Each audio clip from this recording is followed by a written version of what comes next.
So hey everyone, আমি সাক্ষ্য আর তোমরা দেখছো ফিজিক্স উইথ সাক্ষ্য ভৌমিক। তো এর আগের ভিডিওটাতে আমি তোমাদের জিজ্ঞেস করেছিলাম যে এইচএসের জন্য থিওরি তো তোমায় দিয়ে দিয়েছি, থিওরিটিক্যাল যে ডেরিভেশনটা, থিওরিটিক্যাল যে সাজেশনটা সেটা তো তোমায় পাঠিয়ে দিয়েছি যে কী কী থিওরি আসবে, কী কী ডেরিভেশন আসবে, কী কী থিওরিটিক্যাল কোয়েশ্চেন আসতে পারে, সেগুলো তো তোমায় পাঠিয়ে দিয়েছি অলরেডি। সাথে জিজ্ঞেস করেছিলাম যে তোমরা নিউমেরিক্যালগুলো করতে চাও কিনা। তো তোমাদের মধ্যে বেশিরভাগই বলেছো যে হ্যাঁ করতে চাই। হোয়াটসঅ্যাপে অনেকে করেছো, পার্সোনাল মেসেজ করেছো যে নিউমেরিক্যালগুলো তাড়াতাড়ি করিয়ে দেওয়ার জন্য। তো আজকের ভিডিওটা আমরা সেটার উপরই করছি। বাদিকে স্লাইডে দেখতে পাচ্ছ যে most important numericals from electrostatics and current electricity. অর্থাৎ আজকের ভিডিওতে আমরা প্রথম যে দুটো ইউনিট আছে, অর্থাৎ ইউনিট নাম্বার 1 এবং ইউনিট নাম্বার 2, এই প্রথম দুটো ইউনিট থেকে বেস্ট নিউমেরিক্যালগুলো সলভ করব। আমি প্রথমে ভেবেছিলাম যে ম্যাগনেটিজম অবধি করাবো, কিন্তু ম্যাগনেটিজম অবধি করাতে গেলে ভিডিও অনেক বড় হয়ে যাবে, ঠিক আছে। তো ম্যাগনেটিজম ইএমআইএসসি মানে দেখো আমরা 4টে ভিডিও আনবো এই নিউমেরিক্যাল সিরিজের আন্ডারে, 4টে। প্রথমটা হচ্ছে ইলেকট্রোস্ট্যাট অ্যান্ড কারেন্ট ইলেকট্রিসিটি, আমি যেভাবে প্ল্যান করেছি। প্রথমটা আজকের ভিডিওটা ইলেকট্রোস্ট্যাট অ্যান্ড কারেন্ট ইলেকট্রিসিটি। দ্বিতীয়টা হচ্ছে তোমার ইউনিট 3 অর্থাৎ ম্যাগনেটিজম, ইউনিট 4 ইএমআইএসসি এবং ইউনিট 5 অর্থাৎ ইলেকট্রোম্যাগনেটিক ওয়েভ। এই যে 3টে চ্যাপ্টার, সেই 3টে চ্যাপ্টারকে একসাথে করে আমাদের কালকে ভিডিও আসবে বা পরশু দিন সকালে ভিডিও আসবে। এবং তারপরে আমরা অপটিক্সটা ডেডিকেটেড একটা ভিডিও দেবো, কারণ সেখানে রে অপটিক্স আছে, ওয়েভ অপটিক্স আছে, অনেক কিছু আছে। তো অপটিক্সের জন্য একদম আলাদা করে একটা নিউমেরিক্যাল ক্লাস থাকবে। এবং তারপরে মডার্ন ফিজিক্সের জন্য একদম ডেডিকেটেড যে 4টে চ্যাপ্টার, সেই 4টে থেকে কিন্তু একদম ডেডিকেটেড একটা ভিডিও আমি বানাবো মডার্নের উপর। তো 4টে ভিডিও আমরা করবো এর আন্ডারে। প্রত্যেকটা ক্লাস ধরো 1.5 থেকে 2 ঘন্টার মধ্যে হবে। এক্স্যাক্ট টাইম তো জানি না ক্লাস শুরু হওয়ার আগে, বাট মোটামুটি ধরে রাখো 1.5 থেকে 2 ঘন্টার মধ্যে হবে। তো এই কটা অঙ্ক তুমি যদি করতে পারো, যে অঙ্কগুলো আমি করাবো সেই অঙ্কগুলো তুমি যদি করতে পারো বা করে যাও বা দেখে যাও, তাহলে তোমার অনেকটা হেল্প হবে। দেখো থিওরির ক্ষেত্রে আমি তোমায় বলতে পারি যে আমি 80 to 85%, 75 to 80, 80 to 85% মিলিয়ে দেওয়া যায় থিওরিতে, কিন্তু অঙ্কে সেটা সত্যি বলতে অতটা করা যায় না। সেজন্য আমি সব রকমের অঙ্কগুলো, সব রকমের যে ইম্পর্টেন্ট অঙ্কগুলো, সব টাইপের যে ইম্পর্টেন্ট অঙ্কগুলো, সেগুলো এই ক্লাসে করাবো। তোমাদের কাজ সেই নিয়মটা ভালো করে শিখে নেওয়া, দেন যদি ডেটা চেঞ্জ করে দেয় বা একটু স্লাইটলি ঘুরিয়ে দেয় একই কনসেপ্টের আন্ডারে, সামান্য যদি একটু ঘুরিয়ে দেয়, তাহলে সেটাকে তোমাকে কিন্তু পরীক্ষা হলে সলভ করতে হবে। কারণ নিউমেরিক্যাল খুব সোজা আসবে তার কিন্তু কোনো গ্যারেন্টি নেই। থিওরি খুব বেশি কঠিন করা যায় না বা করে না ইউজুয়ালি, তার কারণ থিওরি কঠিন করলে চাপ হয়ে যায়। নিউমেরিক্যালটা কিন্তু কঠিন করতে পারে, হালকা হলেও কঠিন করতে পারে। তো সেজন্য আমি সব রকমের অঙ্ক করিয়ে দেবো, তার মধ্যে থেকে ধরো 70 to 80% কনসেপচুয়ালি কিন্তু তোমার পরীক্ষায় আসবে। তো তুমি খাতা বার করো, খাতা নিয়ে বসো আজকের ক্লাসটা, আজকের ভিডিওটা দেখার জন্য, এবং সাথে ক্যালকুলেটর রাখো, কারণ ক্যালকুলেশন আমাদের আছে। তো চলো ভিডিও শুরু করা যাক। তো ইলেকট্রোস্ট্যাট এবং কারেন্ট, প্রথম আমরা শুরু করব ইলেকট্রোস্ট্যাট। যে ভাই ইলেকট্রোস্ট্যাট থেকে কী কী ইম্পর্টেন্ট কোয়েশ্চেন আছে। মাত্র 10খানা কোয়েশ্চেন আমি বেছেছি, এবং সেই 10খানা কোয়েশ্চেনের মধ্যে কিন্তু একটা কোয়েশ্চেন তোমার এবারে আসবে, বা এই টাইপেরই একটা আসবে। প্রথম বলছে যে বায়ুর মধ্যে দুটো কণাকে 10 সেন্টিমিটার দূরে রাখা হলো। মোট 20 এসইউ আধান কণা দুটির মধ্যে কিভাবে বন্টন করলে তাদের মধ্যে পারস্পরিক বিকর্ষণ বলের মান সর্বাধিক হবে, এবং সেই সর্বাধিক বলের মান নির্ণয় করো। তোমায় ওরা বলেছে যে আমাদের কাছে দুটো চার্জ পার্টিকেল আছে, দুটো আধান আছে, তাদেরকে আমরা 10 সেন্টিমিটার দূরে রেখেছি বায়ুর মধ্যে। টোটাল 20 এসইউ আধান আমাদের কাছে রয়েছে। টোটাল 20 এসইউ আধান আমাদের এই দুটো চার্জের মধ্যে বন্টন করতে হবে, ভাগ করে দিতে হবে এমনভাবে যাতে করে তাদের মধ্যে ফোর্সটা ম্যাক্সিমাম হয়, তো আমি কীভাবে ভাগ করব? মানে 20 এসইউকে তো আমি অনেকভাবে ভাগ করতে পারি। কেউ বলতে পারে যে না আমি 10-10-এ ভাগ করব, করা যেতে পারে। কেউ বলতে পারে যে না আমি 15-5-এ ভাগ করব, করা যেতে পারে। কেউ বলতে পারে যে না আমি 19-1-এ ভাগ করব, কেউ বলতে পারে 18-2-এ ভাগ করব। তাহলে কোন ডিস্ট্রিবিউশন করলে, কীরকম ডিস্ট্রিবিউশন করলে আমাদের ফোর্সটা ম্যাক্সিমাম হবে, সেটা আমাদের বার করতে বলেছে, সেই কন্ডিশনটা, এবং সেই সর্বাধিক বলের মান কত সেটা আমাদের বার করতে বলেছে। এই যে অঙ্কটা, সেই অঙ্কটা কিন্তু খুব খুব ইম্পর্টেন্ট তোমার পরীক্ষার জন্য, কারণ এই অঙ্কটা কিন্তু অনেকভাবে পরীক্ষায় আসে। এক তো তোমার থিওরিটিক্যাল কোয়েশ্চেন অনুসারে আসে, 2 তোমার নিউমেরিক্যাল অনুসারে আসে, 3 এমসিকিউতে আসে। তো অঙ্কটা কিন্তু ইম্পর্টেন্ট। কী করে করবো আমরা? বলছে ধরে নাও আমাদের কাছে দুটো আধান আছে, একজনের নাম Q1, একজনের নাম Q2। আমাদের কাছে দুটো আধান আছে, একজনের নাম Q1, একজনের নাম Q2। এই দুটো আধানের মধ্যে আমরা টোটাল ডিস্ট্রিবিউট করে দিচ্ছি 20 এসইউ আধান।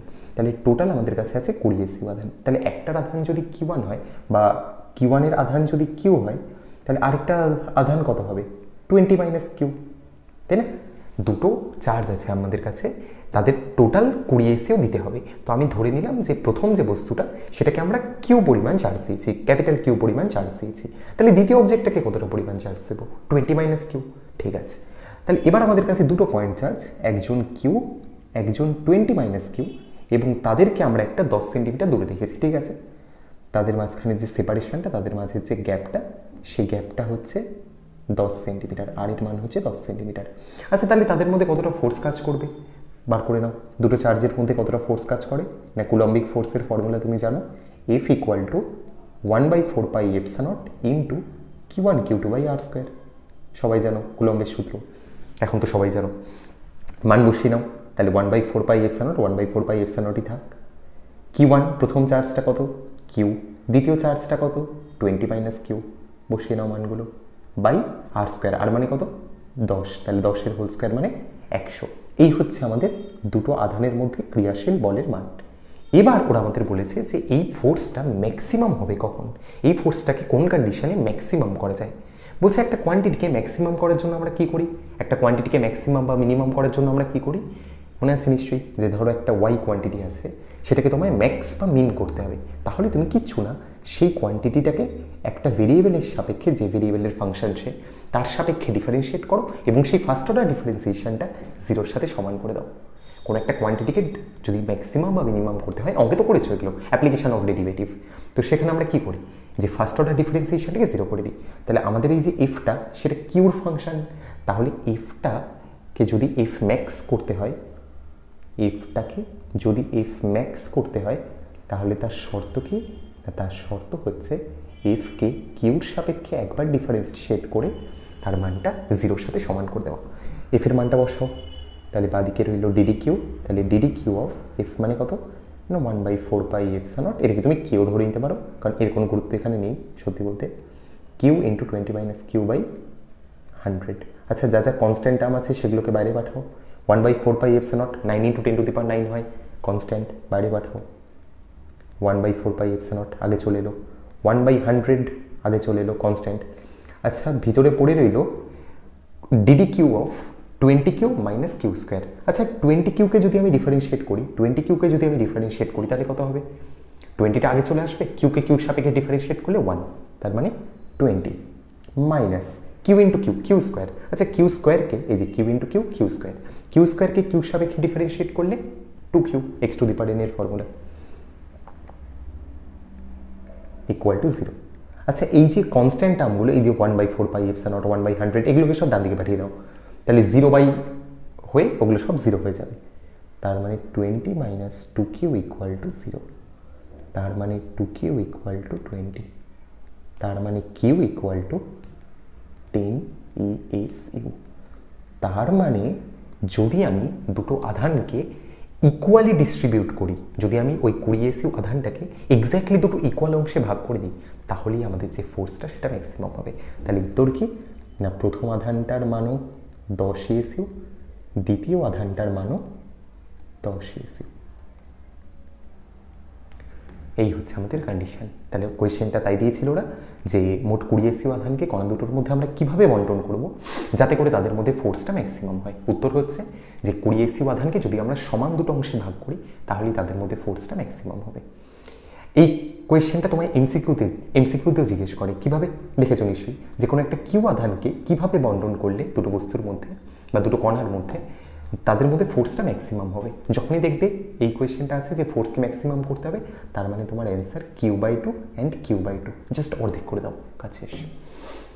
নেক্সট বলেছে সর্বাধিক বলের মান কত, ম্যাক্সিমাম যে ফোর্সটা তার মান কত। তো সেটা কী করে বার করবো? বলছে ফোর্সের ফর্মুলা কী ছিল, এই যে 1/4 pi epsilon not 20q minus Q square by R square. এবার একটা জিনিস খেয়াল করো, এখানে আমি একটা জিনিস ভুল করেছি ইচ্ছে করে। তোমরা যদি এই ফর্মুলাটা লাগাও, কারণ সবাই 1/4 pi epsilon naught Q1 Q2 by R স্কোয়ারই লাগায়, ফর্মুলাটায় সমস্যাটা হচ্ছে যে 1/4 পাই এপসিলন নট তখন থাকে যখন এসআই নিয়ে আমরা ক্যালকুলেট করি, যখন এসআই পদ্ধতিতে ক্যালকুলেট করি। কিন্তু এটা তো এসআই না, এটা তো সিজিএস, দৈর্ঘ্যটাকে সেন্টিমিটারে দিয়েছিল, আধানটাকে ইএসইউতে দিয়েছিল। তো শুরুতে আমি এটা করেছি, এখানে এটার কোনো যায় আসে না। কিন্তু তুমি যখন সর্বাধিক বলের মান বার করবে, তখন কিন্তু তোমার এই 1/4 পাই এপসিলন নটের মানটা 1 হয়ে যাবে, কারণ সিজিএসে করছি আমরা। তাহলে 1 ইন্টু Q1 Q2, Q1 মানে 10, Q2 মানে 10 বাই আর স্কোয়ার, আর মানেও 10, 10 হোল স্কোয়ার, তাহলে 1 ডাইন ইজ আওয়ার রাইট অ্যান্সার। তাহলে এই হচ্ছে আমাদের দুটো অ্যান্সার। এক হচ্ছে যে 10 যদি আমি ভাগ করি দুটো আধানকে, তাহলে ফোর্সটা ম্যাক্সিমাম হবে এবং সর্বাধিক বলের মান হবে 1 ডাইন। ক্লিয়ার? একদম বাচ্চাদের কোয়েশ্চেন, 2 নম্বরে আসে, খুব ইম্পর্টেন্ট কোয়েশ্চেন।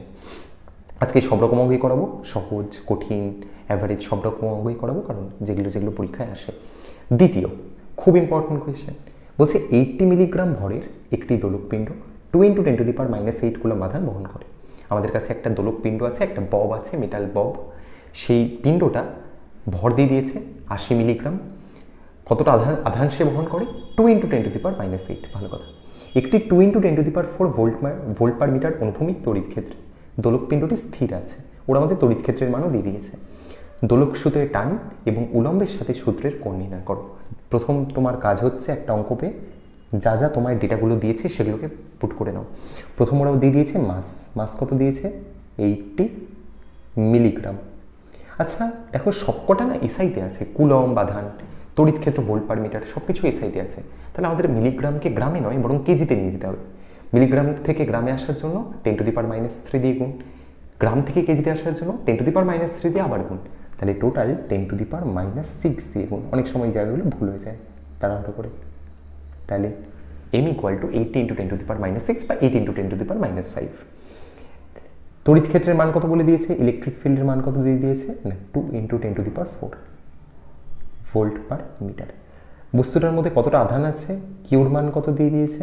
2 × 10⁻⁸ কুলম্ব। এবং বলেছে যে আমাদের যে দোলকপিণ্ডটা সেটা স্থির অবস্থায় আছে। তার মানে স্থির অবস্থায় আছে মানে সাম্যাবস্থায় আছে। সাম্যাবস্থায় আছে মানে তার উপর নেট ফোর্স 0। ঠিক আছে। দোলক সূত্রের টান এবং উলম্বের সাথে সূত্রের কোণ নির্ণয় করতে বলেছে। ছবিটা এঁকে নেওয়া যাক। জানো তুমি ছবিটা কি হবে, এতদিন করে তো সবাই জানে। তো এই ধরো সিলিং, এই ধরো আমাদের সিলিংটা যেখান থেকে আমরা পিণ্ডটাকে ঝুলিয়েছি। এই ধরো আমাদের সুতো, ঠিক আছে, এই হচ্ছে আমাদের টেলে রাখা সুতো।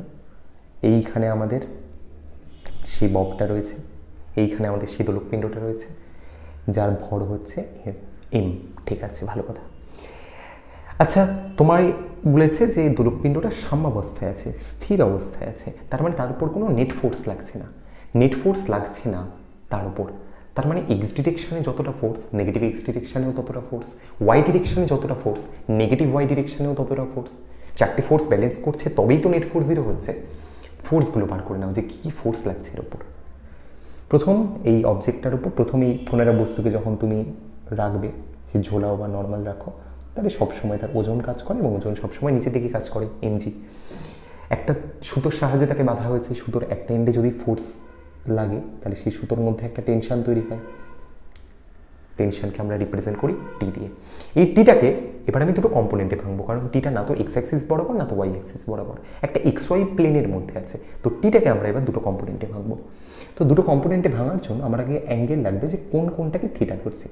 তো ধরো আমি উলম্বের সাথে সূত্রের যে কোণটা সেটাকে থিটা ধরছি, উলম্বের সাথে সূত্র থিটা কোণ করে আছে। তাহলে দেখো তো এই টিটাকে যদি দুটো উপাংশে ভাঙি আমি, একটা টুই একটা টুই, তাহলে দেখো তো এই কোণটা যদি থিটা হয় তাহলে ভাই এই কোণটা থিটা হবে না? ডেফিনেটলি একান্তর কোণ, দুটো সমান্তরাল সরলরেখা, একটা ছেদক, থিটা থিটা। ঠিক আছে, টিটাকে দুটো কম্পোনেন্টে ভাঙো। বলছি টিটা দেখো ওয়াই অ্যাক্সিসের সাথে থিটা অ্যাঙ্গেল করে আছে, তাহলে টির ওয়াই বরাবর কম্পোনেন্ট টি কস থিটা, টিটা তাহলে টির এক্স বরাবর কম্পোনেন্ট টি সাইন থিটা। আমি ধরে দিচ্ছি এগুলো তুমি জানো, ঠিক আছে, প্র্যাকটিসের জন্য করাচ্ছি, না হলে তো অনেক টাইম চলে যাবে। তো টির দুটো component T cos theta T sine theta. তিনটে ফোর্স হলো। আরেকটা ফোর্স লাগবে, কারণ দেখো উপরেরটা না হয় নিচেরটার সাথে সমান, ওপর নিচে দুটো ফোর্স চলে এসছে, কিন্তু ডান দিকে একটা এসছে, বাদিকে কেউ আসেনি, বাদিকে একটা ফোর্স লাগবে। তার জন্য ওরা বলেছে যে দোলকপিণ্ডটা একটা অনুভূমিক তড়িৎ ক্ষেত্রে স্থির অবস্থায় আছে। তার মানে আমাদের এখানে একটা ইলেকট্রিক ফিল্ডও কাজ করছে, আমাদের এখানে একটা ইলেকট্রিক ফিল্ডও কাজ করছে এবং সেই ইলেকট্রিক ফিল্ডটা এদিকে কাজ করছে। তো তুমি জানো যে কোনো একটা কিউ চার্জকে যখন আমরা কোনো ইলেকট্রিক ফিল্ডের মধ্যে রাখি তখন তার উপর ফোর্স লাগে, F = Q × E। তাহলে আমাদের যে দোলকপিণ্ডটা তার উপর একটা ফোর্স লাগবে ঠিক ইলেকট্রিক ফিল্ডের দিকে, যার মান হবে Q × E। দোলকপিণ্ডটা সাম্যাবস্থায় আছে, তার মানে উপরে যা ফোর্স নিচেও তাই ফোর্স, ডান দিকে যা ফোর্স বাদিকেও তাই ফোর্স, করে দাও সমান। উপরে টি কস থিটা নিচে mg, তাহলে টি কস থিটা = mg, ডান দিকে টি সাইন থিটা বাদিকে QE, তাহলে টি সাইন থিটা = QE। তাহলে সাম্যাবস্থায় at equilibrium at equilibrium T sine theta equal to Q into E এবং T cos theta equal to M G. প্রথম না তোমায় ওরা মানে প্রথম তুমি যদি এই দুটোকে ভাগ করে দাও সিম্পলি, এটাকে 1 নম্বর ইকুয়েশন, এটাকে 2 নম্বর ইকুয়েশন দিয়ে তুমি যদি 1/2 করো, জাস্ট দুটোকে ভাগ করে দাও, তাহলে দেখো টি কেটে গেলে sine theta by cos theta মানে ট্যান থিটা চলে আসে। তাহলে tan theta equal to Q multiplied by E by M multiplied by G. Q মানে কত জানি দাদা? 2 × 10⁻⁸। ই মানে কত জানি? 2 × 10⁴। এম মানে কত জানি? ওই যে 80 × 10⁻⁶। জি মানে কত জানি? 9.8। নাও ক্যালকুলেট করো, করে মান বার করো, আমিও করছি, একসাথে করো। তাহলে 4 ইন্টু, ওপরটা তো সহজ, 4 × 10⁻⁴ ডিভাইডেড বাই 8 × 10⁻⁵ মাল্টিপ্লাইড বাই 9.8। এটা করলে আসে 0.51। তাহলে ট্যান থিটা ইকুয়াল টু 0.51। তাহলে ট্যান ইনভার্স এর মান কত হবে? অতএব theta equal two tan inverse 0.51। এটা তুমি যদি ক্যালকুলেটারে করো তাহলে এটা আসে 27.03, মানে মোটামুটিভাবে 27 ডিগ্রি। তাহলে দ্বিতীয় যে অ্যান্সারটা, যে উলম্বের সাথে সূত্রের কোণ কত, উলম্বের সাথে সুতোটা কত অ্যাঙ্গেল করে আছে, উত্তর হচ্ছে 27 ডিগ্রি। নেক্সট হচ্ছে যে সুতোয় টান কত, টেনশন কত। তো টেনশন টিটা আমরা কী করে বার করবো? বলছে খুব ইজি, এই যে থিটার মানটা পেলে এটাকে তুমি যে কোনো একটা ইকুয়েশানে বসিয়ে দাও, 1 বা 2 যে কোনো একটা ইকুয়েশানে বসিয়ে দাও। ধরো 2 নম্বর ইকুয়েশানে যদি আমি বসিয়ে দিই, তাহলে T cos theta equal to M G, থিটার পরিবর্তে 27, তাহলে T cos 27 equal to M into G. M মানে কত জানি? 80 × 10⁻⁶। জি মানে কত জানি? 9.8। তাহলে এখান থেকে টি মানে আসে 8 × 10⁻⁵ ইন্টু 9.8 ডিভাইডেড বাই কস 27। করে নাও ক্যালকুলেটারে কত আসে এটা? 8 × 10⁻⁵ multiplied by 9.8 divide by cos 27। ভুল করলাম?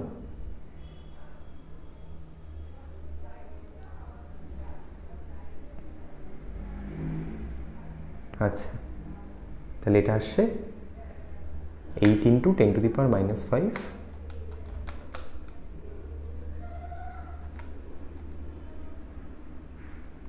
Into 9.8 divided by cos 27। আচ্ছা, এটা করলে আসে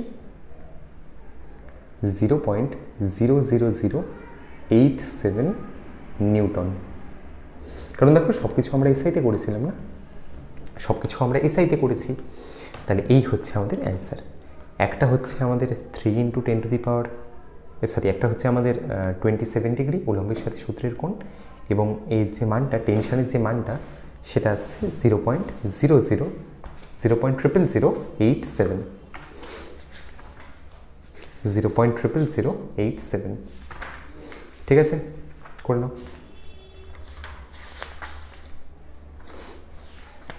করে নাও, করে নাও, করে নাও, 1 মিনিট জাস্ট।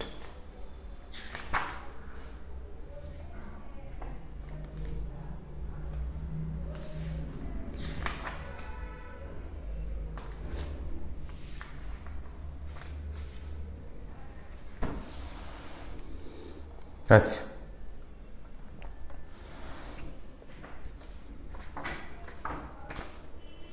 কেন জানি না অ্যান্সারটা ভুল লাগছে, টপ করে দেখি, মনে হচ্ছে কিছু গন্ডগোল হলো। কোথায় ছিল এটা বইয়ের?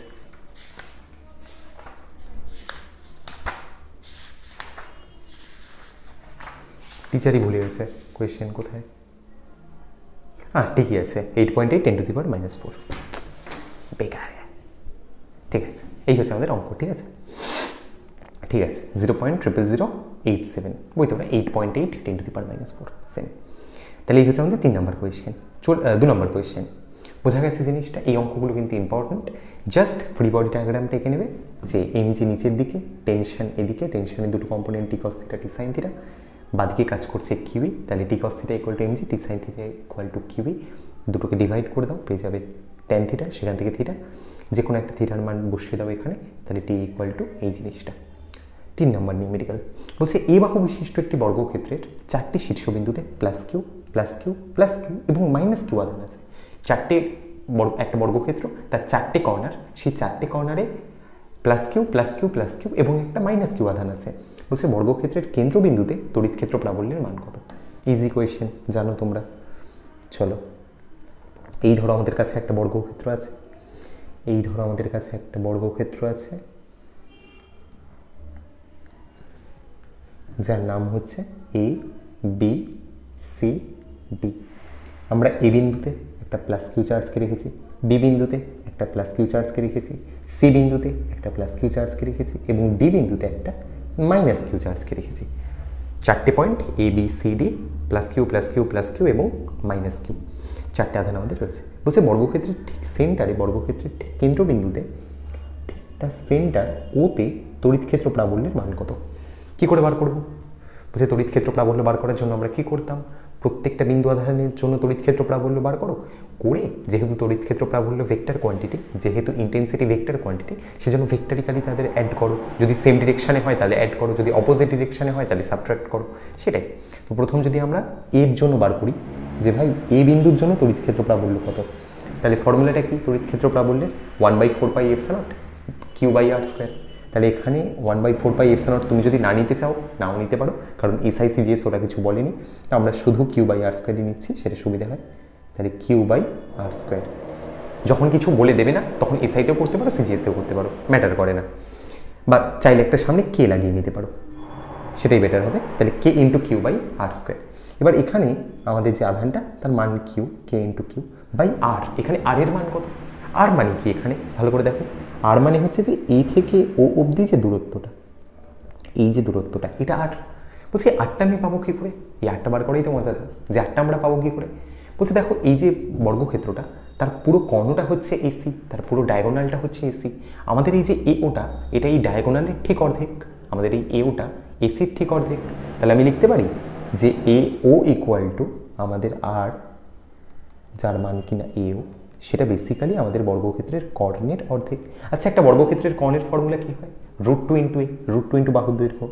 তাহলে √2 ইন্টু বাহুর দৈর্ঘ্য বাই 2, নিচে একটা 2 আছে, ওপরে √2 আছে, তাহলে বোথ সাইডে √2 দিয়ে মাল্টিপ্লাই করো, তাহলে a বাই √2। তাহলে এই যে ডিস্টেন্স 8 হবে, সেই আর এর মানটা কত হবে দাদা?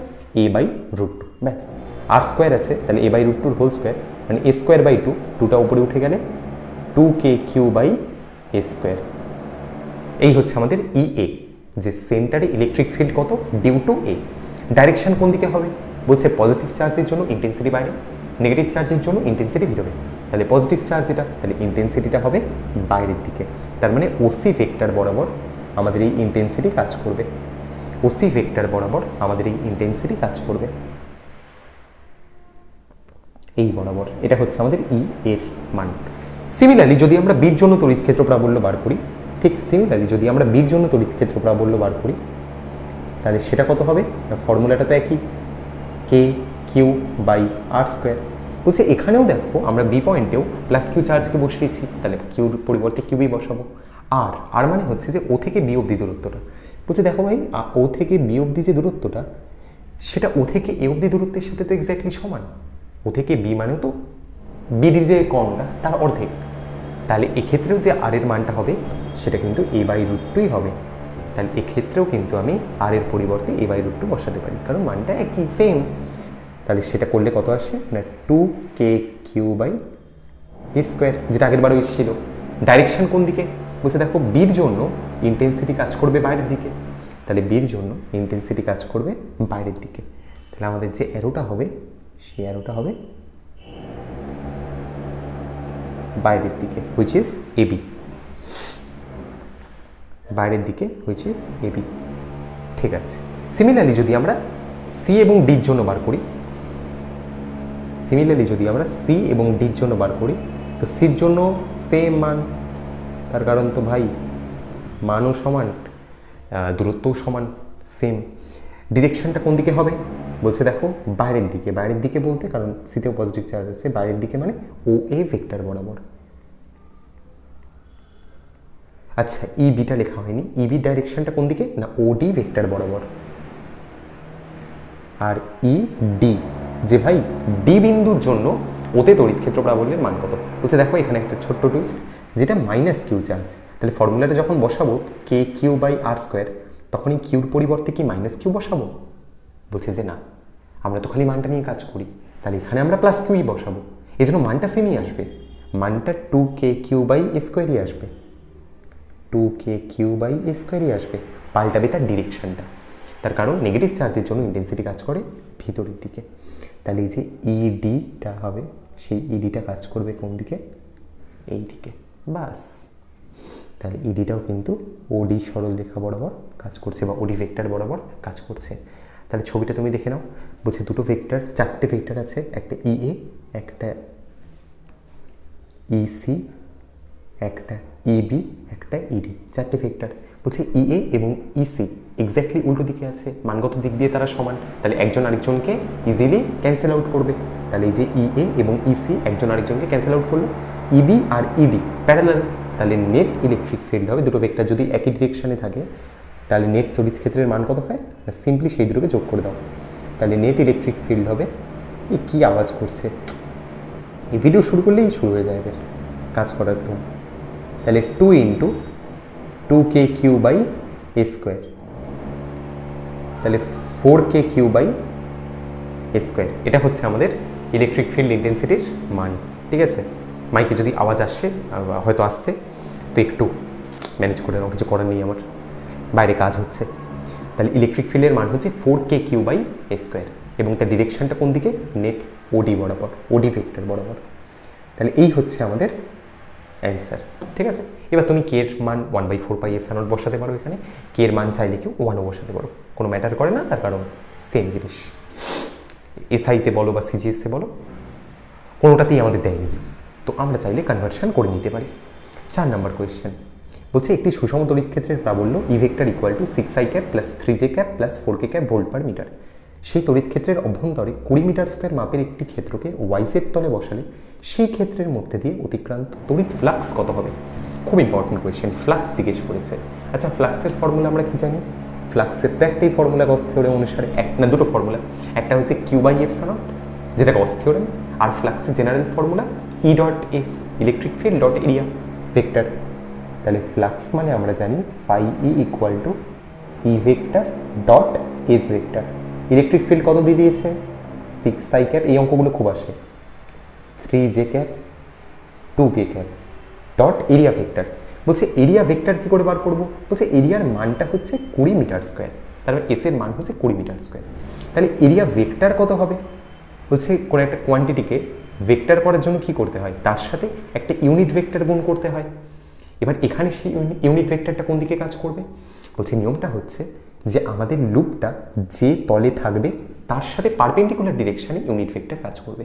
আমাদের লুপটা কোন তলে আছে? ওয়াইজেড তলে। তাহলে ওয়াইজেড এর সাথে পারপেন্ডিকুলার মানে এক্স অ্যাক্সিস বরাবর, এক্স অ্যাক্সিস বরাবর ইউনিট ভেক্টর আই ক্যাপ। তাহলে এক্ষেত্রে যে ইউনিট ভেক্টর এন ক্যাপ হবে তার মান হবে বেসিক্যালি আই ক্যাপ। তোমাকে এটাই কোয়েশ্চেন, এই কোয়েশ্চেনটাই তোমায় এক্স ওয়াই তলে দিতে পারে, তখন হবে কে ক্যাপ।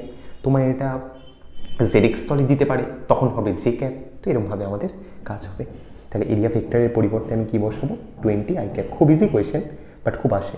এবার দেখো 6 20 120, I cap dot I cap 1, 3 × 20 মানে 60, J cap dot I cap, আইর সাথে জেকে যদি ডট করো তাহলে 0, 2 × 20 মানে 40, আই কে ডট আই যদি করো তাহলে সেটা 0। তার মানে খালি সেম জিনিসের মধ্যে ডট হয়, উল্টো দিকে জিনিসের মধ্যে কোনো ডট হয় না। 120 ইউনিট কী হবে? Volt into metre. তাহলে এই হচ্ছে আমাদের ইলেকট্রিক ফ্লাক্সের মান, যে electric flux equal to 120 volt metre. ঠিক আছে, ইজি অঙ্ক, বাট খুব ইম্পর্টেন্ট অঙ্ক, 2 নম্বরে খুব দেয়, অনেক সময় এমসিকিউতেও দেয়। চলে আসো 5 নম্বর। বলছে কোনো একটা তড়িৎ ক্ষেত্রে তড়িৎ বিভব Vx equal to ax minus bx cube. কোনো তড়িৎ ক্ষেত্রে তড়িৎ বিভব শুধুমাত্র x এর উপর নির্ভরশীল, এবং ভির মান ওরা দিয়ে দিয়েছে যে Vx equal to ax minus bx cube. প্রশ্নটা হচ্ছে এক্স অক্ষের ওপর কোন কোন স্থানে তড়িৎ ক্ষেত্র প্রাবল্যের মান শূন্য হবে। ওরা আমাদের পোটেনশিয়াল দিয়ে দিয়েছে, বলছে যে কোথায় কোথায় তড়িৎ ক্ষেত্র প্রাবল্য মানে ইন্টেন্সিটির মান 0 হবে। বলছে প্রাবল্য থেকে ইন্টেন্সিটিতে আসে কি করে, প্রাবল্য থেকে ইন্টেন্সিটিতে আসে কি করে, ফর্মুলাটা কি ছিল তার জন্য, E equal to intensity, E equal to minus del V del X, E equal to minus del V del X. যে তুমি যদি ভিকে এক্সের সাপেক্ষে বা দূরত্বের সাপেক্ষে পার্শিয়াল ডিফারেন্সিয়েশন করো, করে একটা মাইনাস সাইন আগে লাগিয়ে দাও, তাহলে সেটা পাবে তুমি, তাহলে তুমি পাবে তোমার তড়িৎ ক্ষেত্র প্রাবল্য মানে ইর মান, E equal to minus del V del X. এবার এখানে ভিতে কী কী রয়েছে, A X minus B X cube, A আর বি তো কনস্ট্যান্ট, তাহলে ভেরিয়েবল হিসাবে শুধু এক্স রয়েছে, তার ফলে আমরা ডেল ভি ডেল এক্সও বলতে পারি, বা এই অঙ্কটার জন্য পার্টিকুলারলি আমরা E equal to minus DV D এক্সও বলতে পারি, কারণ ডেল ভি ডেল এক্স আর ডিভি ডি এক্স একই হয় যখন ভেরিয়েবল একটা থাকে। যখন ভেরিয়েবল 2-3টে থাকে, লাইক এর পরের অঙ্কটার মতো, এর পরের অঙ্কটায় শুধু এক্স নেই, এক্স ওয়াই জেড আছে, তখন আমরা পার্শিয়াল ডিফারেন্সিয়েশনে যাবো, বাট এখানে যাওয়ার দরকার নেই, এখানে নর্মাল ডিভি ডি এক্সই কাজ চলে যাবে। তাহলে এই হচ্ছে আমাদের formula, E equal to minus DV D X. ভির মান বসিয়ে দাও, তাহলে মাইনাস ডিডি এক্স অফ ভির পরিবর্তে A X minus B X cube, minus এই জিনিসটাকে ডিফারেন্সিয়েট করলে কত হয়, এ বাইরে চলে এলো এক্সকে এক্সের সাপেক্ষে 1, বি বাইরে চলে এলো এক্স কিউবকে এক্সের সাপেক্ষে 3x স্কোয়ার, তাহলে 3b এক্স স্কোয়ার। এই হচ্ছে আমাদের ইর মান। আচ্ছা প্রশ্নানুসারে ইর মান কত দিয়েছে ওরা, 0 দিয়ে দিয়েছে না, তড়িৎ ক্ষেত্র প্রাবল্যের মান শূন্য হবে কোথায়, বাস, তার মানে a minus 3b X square equal to 0, তাহলে এখান থেকে 3b X square equal to a, তাহলে এখান থেকে X square equal to a by 3b, এবং X equal to plus minus root under A by 3b। সেই জন্য দেখো তোমায় ওরা বলেছিল কোয়েশ্চেনটায় যে কোন কোন স্থানে, একটা স্থানে না কিন্তু দুটো পয়েন্ট আছে, একটা হচ্ছে plus root under A by 3b দূরত্বে এক্স অক্ষ বরাবর, একটা হচ্ছে এক্স অক্ষ বরাবর মাইনাসের দিকে মানে নেগেটিভ এক্স অক্ষ বরাবর root under A by 3b দূরত্বে। তাহলে আমরা যে দুটো পয়েন্ট পাবো তাদের স্থানাঙ্ক কত হবে, একটা হচ্ছে plus root under A by 3b comma 0, কারণ এক্স অক্ষের উপর ওয়াই স্থানাঙ্ক 0, এবং একটা হবে minus root under A by 3b comma 0। এই দুটো বিন্দুতে আমাদের তড়িৎ ক্ষেত্র প্রাবল্যের মান 0। তো এই যে অঙ্কটা, এই অঙ্কগুলো কিন্তু খুব আসে পরীক্ষায়, তোমাকে ওরা ভি দিয়ে দেবে, ই বার করতে হবে, ই দিয়ে দেবে, ভি বার করতে হবে। আরেকটা কথা সেটা হচ্ছে যে তোমার যদি অঙ্কগুলো করতে প্রবলেম হয়, তোমার যদি নিউমেরিক্যালে প্রবলেম থাকে, তাহলে তুমি আমাদের ফর্মুলা শিটটা দেখতে পারো। আমি ফর্মুলা শিট বানিয়েছিলাম, মানে তোমার যত ফর্মুলা আছে, ধরো ইলেকট্রোস্ট্যাট থেকে যত ফর্মুলা আছে সেগুলোকে একসাথে বাঞ্চ করে একটা শিট, যা যা মেইন ফর্মুলা আছে, সব না মেইন যে কটা ফর্মুলা আছে, তো তুমি চাইলে সেটা দেখতে পারো। সেটা আমাদের টেলিগ্রাম গ্রুপে তার পিডিএফ দেওয়া আছে অলরেডি, সাথে তোমার ইউটিউবে ভিডিও করা আছে, সেখানে আমি এক্সপ্লেন করে দিয়েছি কোনটা কী কীভাবে তারা কাজ করে। তো সেই ফর্মুলা মানে তোমার যদি অঙ্কে প্রবলেম থাকে, তোমার যদি নিউমেরিক্যালে প্রবলেম থাকে, তাহলে তুমি সেই ফর্মুলা শিটটার সাহায্যে করতে পারো।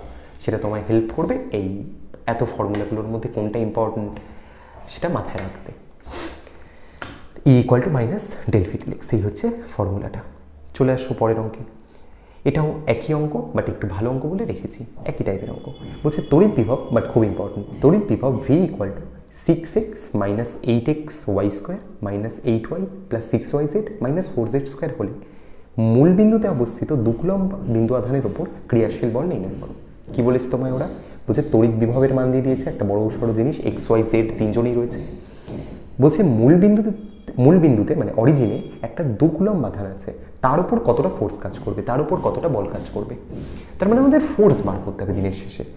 তো ফোর্সের ফর্মুলা তো আমরা জানি ইলেকট্রোস্ট্যাটিক্সে, যে ভাই ফোর্সের ফর্মুলা হয় F equal to Q into E. এখানে কিউ মানে কত বলেছে, 2 কুলম্ব, তাহলে 2 ইন্টু ই, এটাই হচ্ছে আমাদের ফোর্সের মান।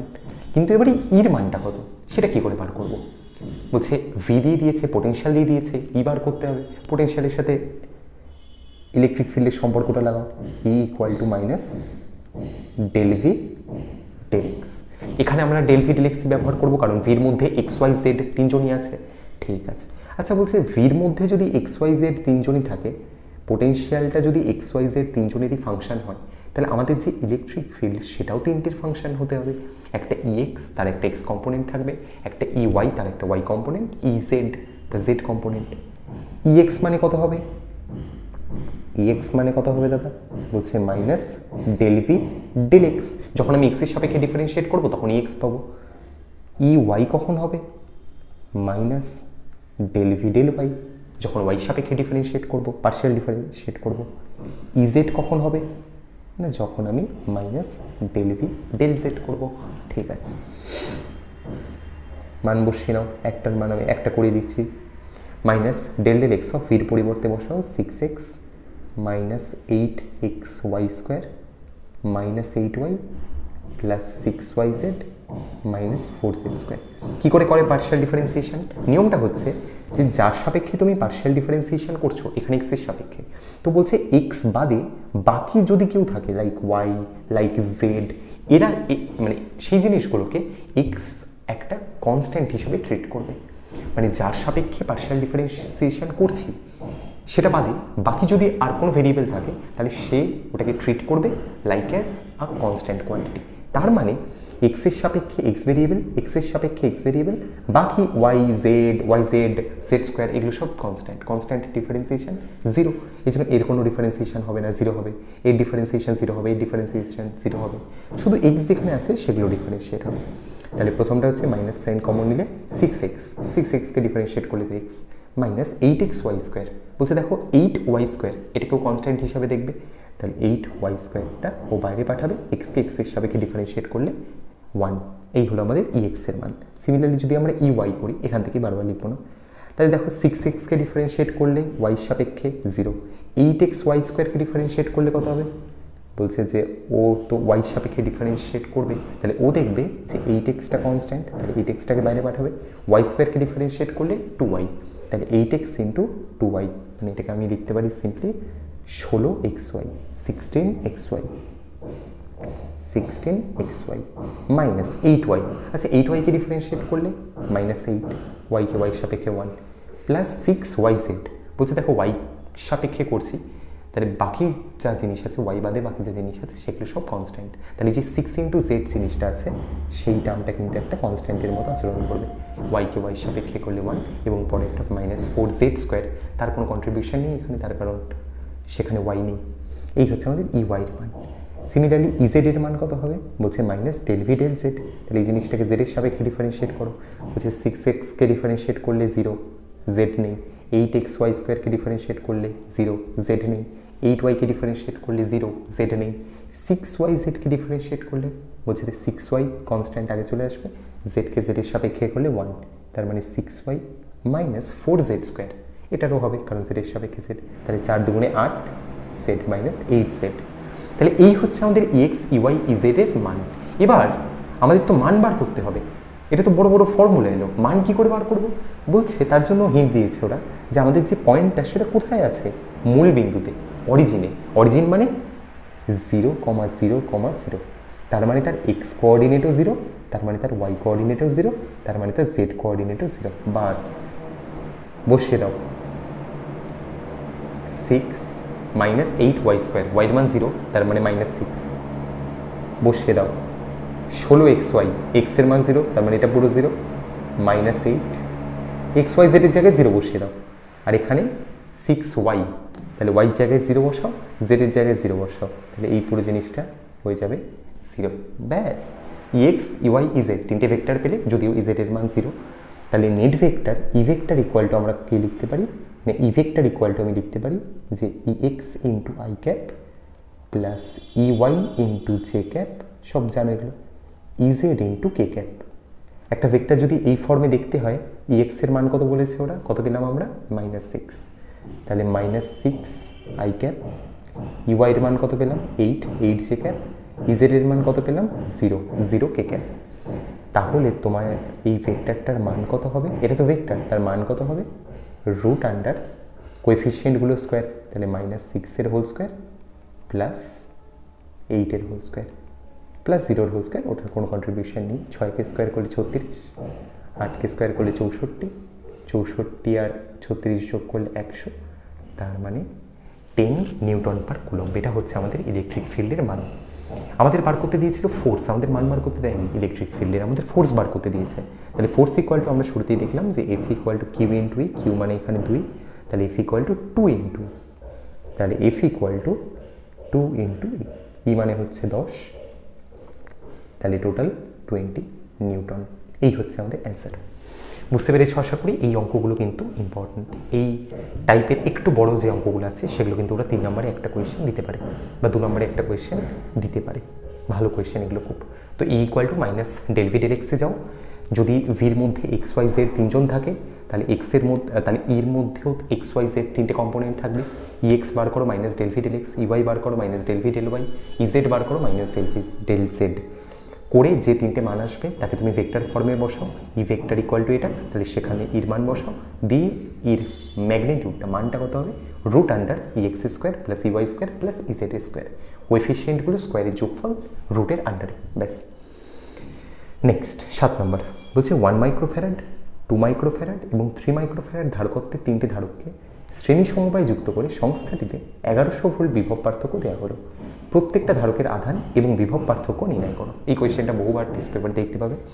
সহজ কোয়েশ্চেন খুব, বাট যেহেতু অনেক জায়গায় আছে সেজন্য করাচ্ছে। বলছে 3টে ধারক আছে 1, 2, 3 মাইক্রোফ্যারাডের। 3 জনকে আমরা সিরিজ কম্বিনেশনে লাগিয়েছি এবং সেই কম্বিনেশনটাকে আমরা একটা 1100 ভোল্ট বিভব পার্থক্যের সাথে জুড়ে দিয়েছি। ঠিক আছে, ছবিটা এখানে নেওয়া যাক। বেসিক, এই একটা ধারক 1 মাইক্রোফ্যারাড, এই একটা ধারক 2 মাইক্রোফ্যারাড, এই একটা ধারক 3 মাইক্রোফ্যারাড। 3 জনকে জুড়ে দিয়েছি এবং একটা 1100 ভোল্টের ডিসি সোর্স, একটা 1100 ভোল্টের ব্যাটারি আমরা লাগিয়েছি এই 3টে ধারকের দুপাশে। এখানে রয়েছে আমাদের 1 মাইক্রোফ্যারাড, এখানে রয়েছে আমাদের 2 মাইক্রোফ্যারাড, এখানে রয়েছে আমাদের 3 মাইক্রোফ্যারাড। প্রশ্নটা কি? প্রশ্নটা হচ্ছে প্রত্যেকটা ধারকের আধান কত। আচ্ছা, তুমি তো এটা জানো যে ধারকগুলো যখন সিরিজ কম্বিনেশনে থাকে, ধারকগুলো যখন শ্রেণী সমবায়ে থাকে, তখন প্রত্যেকের মধ্যে দিয়ে প্রত্যেকের মধ্যে সেম চার্জ তৈরি হয়। এতে যদি কিউ চার্জ হয়, এখানেও কিউ চার্জ হবে, এখানেও কিউ চার্জ হবে। সিরিজ কম্বিনেশন মানেই তো তাই, যে প্রত্যেকের মধ্যে সেম চার্জ। তাহলে আমাদের ওই সেম চার্জটা কত, কিউটা কত, সেই কিউটা বার করতে বলেছে। যে ব্যাটারি থেকে টোটাল কতটা চার্জ বেরোচ্ছে সেটা বার করতে বলেছে। এবং বিভব পার্থক্য, এটা আমরা জানি যে হ্যাঁ ভাই, বিভব পার্থক্য আলাদা আলাদা হয়। শ্রেণী সমবায় বিভব পার্থক্য এর কিছু, এর কিছু, এর কিছু, কারণ শ্রেণী সমবায়ের বৈশিষ্ট্যই তাই ছিল। শ্রেণী সমবায়ের মানেই তাই, শ্রেণী সমবায় মানে চার্জ সেম, বা কারেন্ট ইলেকট্রিসিটিতে গেলে কারেন্ট সেম, পোটেনশিয়াল আলাদা বা পোটেনশিয়াল ডিফারেন্স আলাদা, সেটাই। তো এগুলো ওরা বার করতে বলেছে। কী করে করবো আমরা? সিম্পল, এক লাইনের। বলছি 3টে ধারক সিরিজ কম্বিনেশনে আছে, তাহলে ইকুইভ্যালেন্ট কত হবে? C1 + C2 + C3। তাহলে 1 + 2 + 3 মানে 6 মাইক্রোফ্যারাড, তাই তো? না, ক্যাপাসিটার এটা, ধারক এটা। ক্যাপাসিটারের সিরিজের কম্বিনেশন C1 + C2 + C3 না, ওটা প্যারালাল কম্বিনেশন। সিরিজ কম্বিনেশনের ফর্মুলা হচ্ছে 1/C equivalent equal to 1/C1 + 1/C2 + 1/C3। এটা গুলিয়ে যায় অনেক সময়। এটা হচ্ছে সিরিজের ফর্মুলা। তাহলে 3 × 2 = 6, তাহলে 6 + 3 + 2, 6 × 3 = 9, 9 × 2 = 11, 11/6। তাহলে উল্টে দাও, তাহলে C ইকুইভ্যালেন্ট ইকুয়াল টু 6/11। যেহেতু 3টি মাইক্রোফ্যারাডে ছিল সেজন্য ইকুইভ্যালেন্টটাও একটা মাইক্রোফ্যারাডে হবে। তাহলে C equivalent equal to 6/11 microfarad হয়ে গেল তুল্য ধারকত্ব। আচ্ছা, তুল্য ধারকত্ব জানি, ব্যাটারি থেকে কতটা ভোল্টেজ বেরোচ্ছে তাও জানি, 1100 ভোল্ট। তাহলে ভি মানে জানি 1100 ভোল্ট। তুল্য ধারকত্ব C ইকুইভ্যালেন্ট মানে জানি 6/11 মাইক্রোফ্যারাড। তাহলে C জানি, V জানি, দুটোকে যদি গুণ করে দিই C × V, তাহলে কিউ পেয়ে যাবো না? Q equal to C × V, বাস। তাহলে কিউ ইকুয়াল টু 6/11 × 1100। 11 দিয়ে 1100কে কাটলে 100, 6 × 100 600 মাইক্রোকুলম্ব। যেহেতু মাইক্রোফ্যারাড ছিল সেজন্য মাইক্রোকুলম্ব। তুমি চাইলে এটাকে ভেঙেও নিতে পারো, 600 × 10⁻6 মানে 6 × 10⁻4 কুলম্ব, সেটা করতে পারো। আমি আর ভাঙছি না, কারণ মাইক্রোফ্যারাড মাইক্রোকুলম্ব একসাথেই আছে। এটা হচ্ছে কিউ। এবং আমরা জানি যে প্রত্যেকটা ধারকের মধ্যে দিয়ে সেম চার্জ যাবে, তাহলে প্রত্যেকটা ধারকের আধান হবে 600 মাইক্রোকুলম্ব। 1 নম্বর অ্যান্সার। দ্বিতীয় বলছে প্রত্যেকটা ধারকের বিভব পার্থক্য কত। তো সেটা আমরা কী করে বার করব? বলছি প্রথম ধারকটার বিভব পার্থক্য ধরো V1। তো V1 মানে কি? বলছে প্রথম ধারকটার মধ্যে কতটা পরিমাণ চার্জ স্টোর আছে, কিউ। তার ধারকত্ব কত? 1 মাইক্রোফ্যারাড। তাহলে আমি যদি কিউ ইকুয়াল টু CV ফর্মুলাটা লাগাই, তাহলে V ইকুয়াল টু Q/C। তাহলে আমি V1 মানে লিখতে পারি প্রথম ধারকের বিভব পার্থক্য V1 equal to Q total charge by C1। আমাদের এটা কত ছিল? 600 মাইক্রোকুলম্ব। C1 মানে কত? 1 মাইক্রোফ্যারাড। মাইক্রো কেটে দাও, তাহলে 600 coulomb by farad, coulomb by farad মানে তো ভোল্ট। তাহলে আমাদের যে প্রথম ধারকটা তার দুপাশে কতটা পোটেনশিয়াল ডিফারেন্স লাগবে, 600 ভোল্ট। সিমিলারলি তুমি যদি সেকেন্ডেরটা করো, V2 মানে কত হবে, টোটাল চার্জ বাই দ্বিতীয়টার ধারকত্ব। টোটাল চার্জ কত, 600 মাইক্রোকুলম্ব, দ্বিতীয়টার ধারকত্ব কত, 2 মাইক্রোফ্যারাড। 600 বাই 2 মানে 300, মাইক্রো কেটে গেল, কুলম্ব বাই ফ্যারাড মানে ভোল্ট। তাহলে দ্বিতীয়টার বিভব পার্থক্য কত, 300 ভোল্ট। 3 নম্বরটার বিভব পার্থক্য কত হবে, 200। না দেখেই বলে দেওয়া যায়, না ক্যালকুলেশন করে। তার কারণ 600 আর 300 900 সিরিজ কম্বিনেশনে পোটেনশিয়ালগুলো যোগফল সাপ্লাই ভোল্টেজের সাথে সমান। তাহলে 600 আর 300 900, ওখানে 1100, 1100 মাইনাস 900 200। বাট করে দাও Q/C3, এভাবে করতে পারো। তাহলে 600 মাইক্রোকুলম্ব বাই ধারকত্ব হচ্ছে 3 মাইক্রোফ্যারাড, তাহলে কেটে কুটে গেলে 200 ভোল্ট। তাহলে এই হচ্ছে আমাদের তিনটে অ্যান্সার, V1 V2 V3, এবং এই হচ্ছে আমাদের আরেকটা answer which is for Q। ঠিক আছে, বোঝা গেছে? এই হচ্ছে আমাদের অঙ্কটা, ইজি অঙ্ক, কঠিন কিছু না, পারার মতো। এবার চলে আসো 8 নম্বরে, একটু ভালো নিউমেরিক্যাল। ঠিক আছে, এতক্ষণ ইজি ছিল, এর পরের যে অঙ্কগুলো আছে এটা একটু ভালো ক্যাটাগরিতে আছে। প্রথম বলছে 8 নম্বর, বলছে প্রত্যেকটা ধারকের ধারকত্ব C হলে A এবং B বিন্দুর মধ্যে তুল্য ধারকত্ব কত হবে। ওরা তোমায় একটা ছবি দিয়ে দিয়েছে, অনেকগুলো ধারকালা, কম্বিনেশন অফ ক্যাপাসিটার্সের, দিয়ে বলছে যে ভাই প্রত্যেকটা ধারকের ধারকত্ব C, তাহলে A আর B বিন্দুর মধ্যে তুল্য ধারকত্ব কত হবে। কি করে বার করে তুল্য ধারকত্ব, বলছে যখনই তুমি এরকম ছবির মাঝখানে এরকম শর্ট ওয়্যার দেখবে, এরকম শর্ট ওয়্যার দেখবে, এরকম শর্ট ওয়্যার দেখবে। শর্ট ওয়্যার মানে হচ্ছে সেই ধরনের ওয়্যার যার মধ্যে না কোনো রেজিস্ট্যান্স আছে, না কোনো ইন্ডাকটেন্স আছে, না কোনো ক্যাপাসিটেন্স আছে, মানে নর্মাল একটা প্লেন তার, এটা কি বলে শর্ট ওয়্যার। যদি এর মাঝে কোনো ক্যাপাসিটার চলে আসে তখন সেটাকে শর্ট ওয়্যার বলে না। তো যখনই তুমি এরকম শর্ট ওয়্যার টাইপের প্রবলেম দেখবে তখনই তুমি একটা মেথডে যাবে যেটার নাম পোটেনশিয়াল মেথড। পোটেনশিয়াল মেথড আমাদের কি বলে, পোটেনশিয়াল মেথড আমাদের বলে যে দুটো পয়েন্টের মধ্যে, এখানে A এবং B বিন্দুর মধ্যে বার করতে বলেছে তুল্য ধারকত্ব, তাহলে যে দুটো বিন্দুর মধ্যে তুল্য ধারকত্ব বার করতে হবে তাদের মাঝে তুমি একটা ইমাজিনারি ব্যাটারি লাগাও। যে দুটো বিন্দুর মধ্যে তোমায় বিভব পার্থক্য বার করতে হবে, যে দুটো বিন্দুর মধ্যে তোমায় তুল্য ধারকত্ব বার করতে হবে, তাদের মধ্যে তুমি একটা ইমাজিনারি ব্যাটারি লাগাও। যখনই ব্যাটারি লাগাবে, ধরো তার জন্য A পয়েন্টে পোটেনশিয়াল হবে কিছু V, A পয়েন্টে কিছু পোটেনশিয়াল হবে V, আর B পয়েন্টে পোটেনশিয়াল ধরো 0। তার কারণ আমরা V ভোল্টের ব্যাটারি লাগিয়েছি। ধরো আমরা A আর B বিন্দুর মধ্যে V ভোল্টের ব্যাটারি লাগাচ্ছি, তাহলে A বিন্দুর পোটেনশিয়াল V, B বিন্দুর পোটেনশিয়াল 0।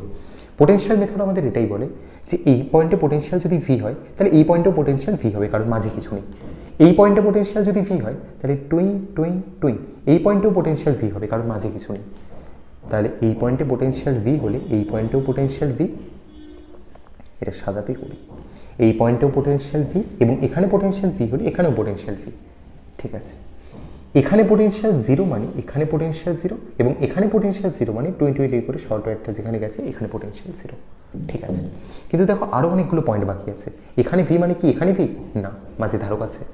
এখানে V মানে কি এখানে V, না মাঝে ধারক আছে। এখানে 0 মানে কি এখানে 0, মাঝে ধারক আছে। তাহলে আমি ধরছি যে ভাই এই যে আননোন পয়েন্টটা তার পোটেনশিয়ালটা x। আচ্ছা দেখো তো, এই পয়েন্টটার পোটেনশিয়াল যদি x ধরি তাহলে শর্ট ওয়্যারের কনসেপ্ট অনুসারে এই পয়েন্টে পোটেনশিয়াল x, এবং এই পয়েন্টে পোটেনশিয়াল x হলে শর্ট ওয়্যারের কনসেপ্ট অনুসারে এই পয়েন্টেও পোটেনশিয়াল x। তাহলে এই যে তিনটে আননোন পয়েন্ট, সেই তিনটে আননোন পয়েন্টের পোটেনশিয়ালই কিন্তু x x x triple x। তাহলে যদি আমরা প্রত্যেকটা ধারক কোন কোন পোটেনশিয়ালের মধ্যে আছে সেটা বার করি। বলছে প্রথম ধারকটা দেখো, এই যে প্রথম ধারকটা, সেটা কার কার মধ্যে আছে, VRX এর মধ্যে। তো একটা ছোট্ট করে তুমি লিখে নাও, VRX এর মধ্যে একজন আছে। দ্বিতীয়টা X আর V মানে VRX এর মধ্যেই আছে। 3 নাম্বারটা X আর V মানে VRX এর মধ্যেই আছে। 4 নাম্বারটা X আর 0 এর মধ্যে আছে। 5 নাম্বারটা 0 আর X এর মধ্যে মানে X আর 0 এর মধ্যেই আছে। 6 নম্বরটা X আর 0 এর মধ্যেই আছে। 6টা ক্যাপাসিটার এইরকম পোটেনশিয়ালের আন্ডারে আছে। যখন এরকম থাকবে তখন আমাদের একটা ছবি বানাতে হবে। আমরা অর্ডিনারি সিরিজ প্যারালালে নিয়ে আসতে চাই, এত কমপ্লিকেটেড না করে। তার জন্য আমরা কি করি, একদম বাদিকে একদম লেফট সাইডে V দাও, একদম রাইট সাইডে 0 দাও। একদম বাদিকে V, একদম ডান দিকে 0। যদি একটা আননোন পয়েন্ট থাকে তাহলে সেটাকে এদের দুজনের মাঝামাঝি কোথাও একটা বসাও একই লাইনে।